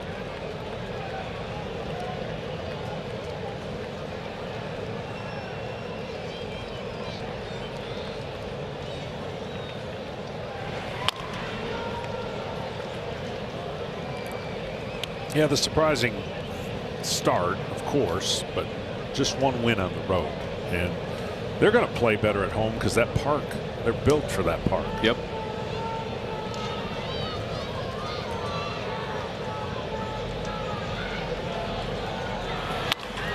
Duran the other way. That's through the left side. A base hit.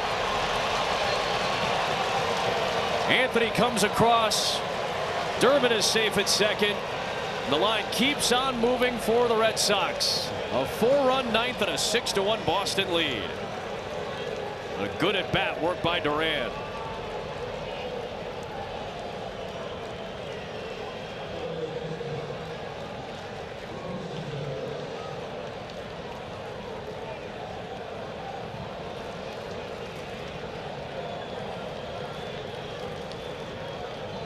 Now Contreras.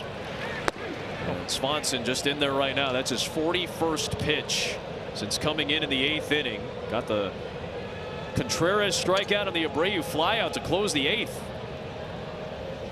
Since then, this 9th inning has not been very good for Swanson tonight. And Ollie Marmol, knowing that the Cardinals still have a chance potentially to win the series tomorrow, assuming this score holds, is leaving Swanson in there to eat it right now. On the ground, and Urias had started towards the second base bag, had to recover going back towards the hole. A run scores in Durbin. Contreras drives in his 3rd of the night, and it's all Red Sox in the late innings now. And that's going to be enough to get Marmol out there to take Swanson out.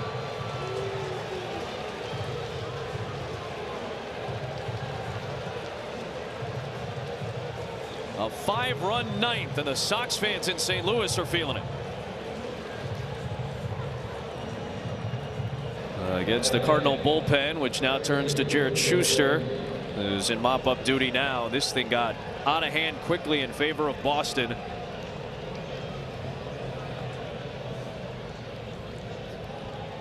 Here is Abreu. That's up and in. Originally, that Contreras knock was called an error. Yeah, there's no way. They did change it, rightfully so, to a hit. So that is reflected here in the 9th inning. A 6-hit, 5-run 9th inning. After Leahy, Graceffo, Brule, and Swanson in his 1st inning, and held just Contreras to that 2-run double. Since then, a big 9th inning against Swanson.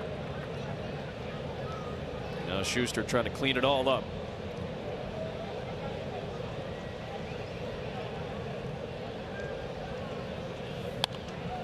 thought that would have been a very tough error on Urias on a hard hit ball. So Yeah. rightfully so a hit. He was shading on the pitch going towards second base.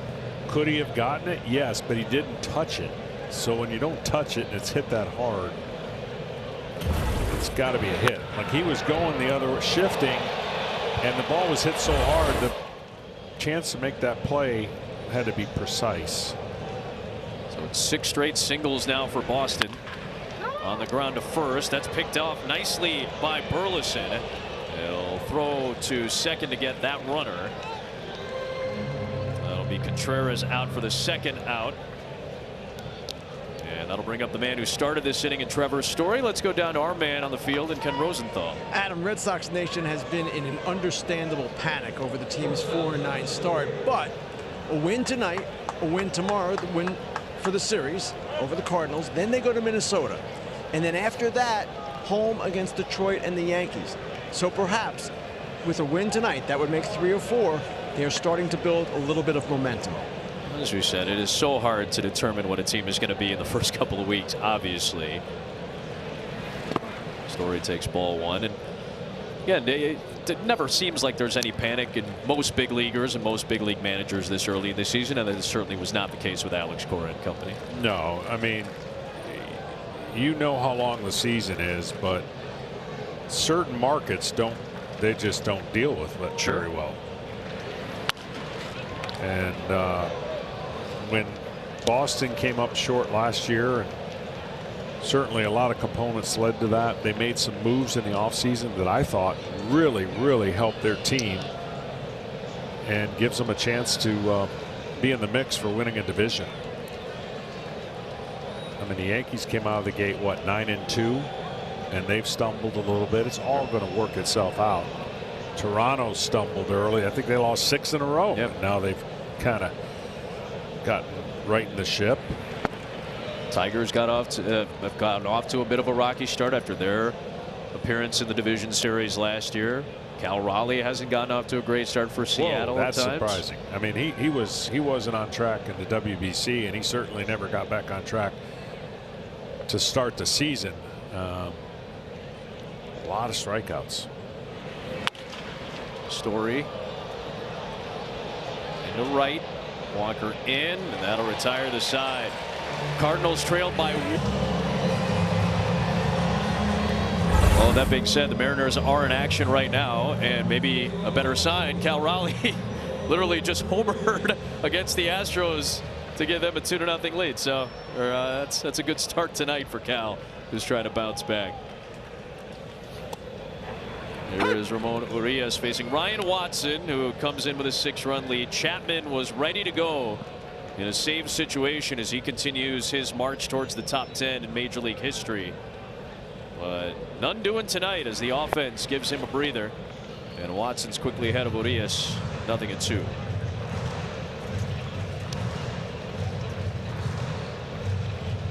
Chapman could put his feet up and relax. 370 saves, 11th all time. Still getting it done with that high velocity at age 38.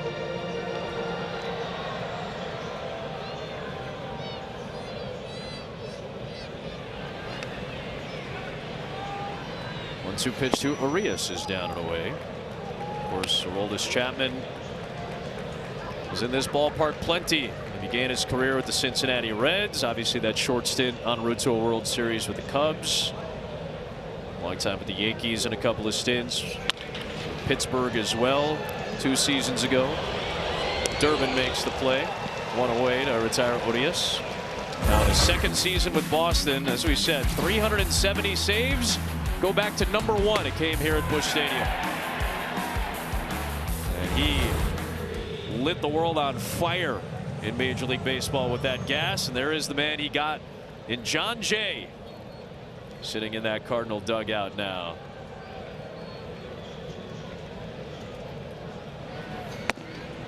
Away for Mean. I was told something today that I just can't believe. What do you got? I am the answer to an incredible statistic. Deep dive. Past Story. That'll be for me to board with one out here in the 9th inning. This is courtesy of the St. Louis Cardinals PR department. They're kind enough to look this up. And if you were to ask 1,000 people, I don't think anybody would get it. But the question is, who's the only player? Well, I already gave it away. Well, yeah. This is Jeopardy. You gave the answer first. Now here's the question. Who's the only player to play for only the Atlanta Braves, St. Louis Cardinals, and the Boston Red Sox? I was told it was me. It was confirmed earlier today by Matthew of the excellent St. Louis Cardinals PR staff. Came over to us in the clubhouse. Mike Whitty came over to us in the clubhouse when we were getting ready to meet with Ollie Marmol today and say, hey, I got something for you. Bouncing ball to Meyer. Flipped a Story for one. Burleson will beat it out. And an extra life here for St. Louis in the 9th inning. There he is. One extra season. One extra one that I would love to. I'd love to have back for Boston.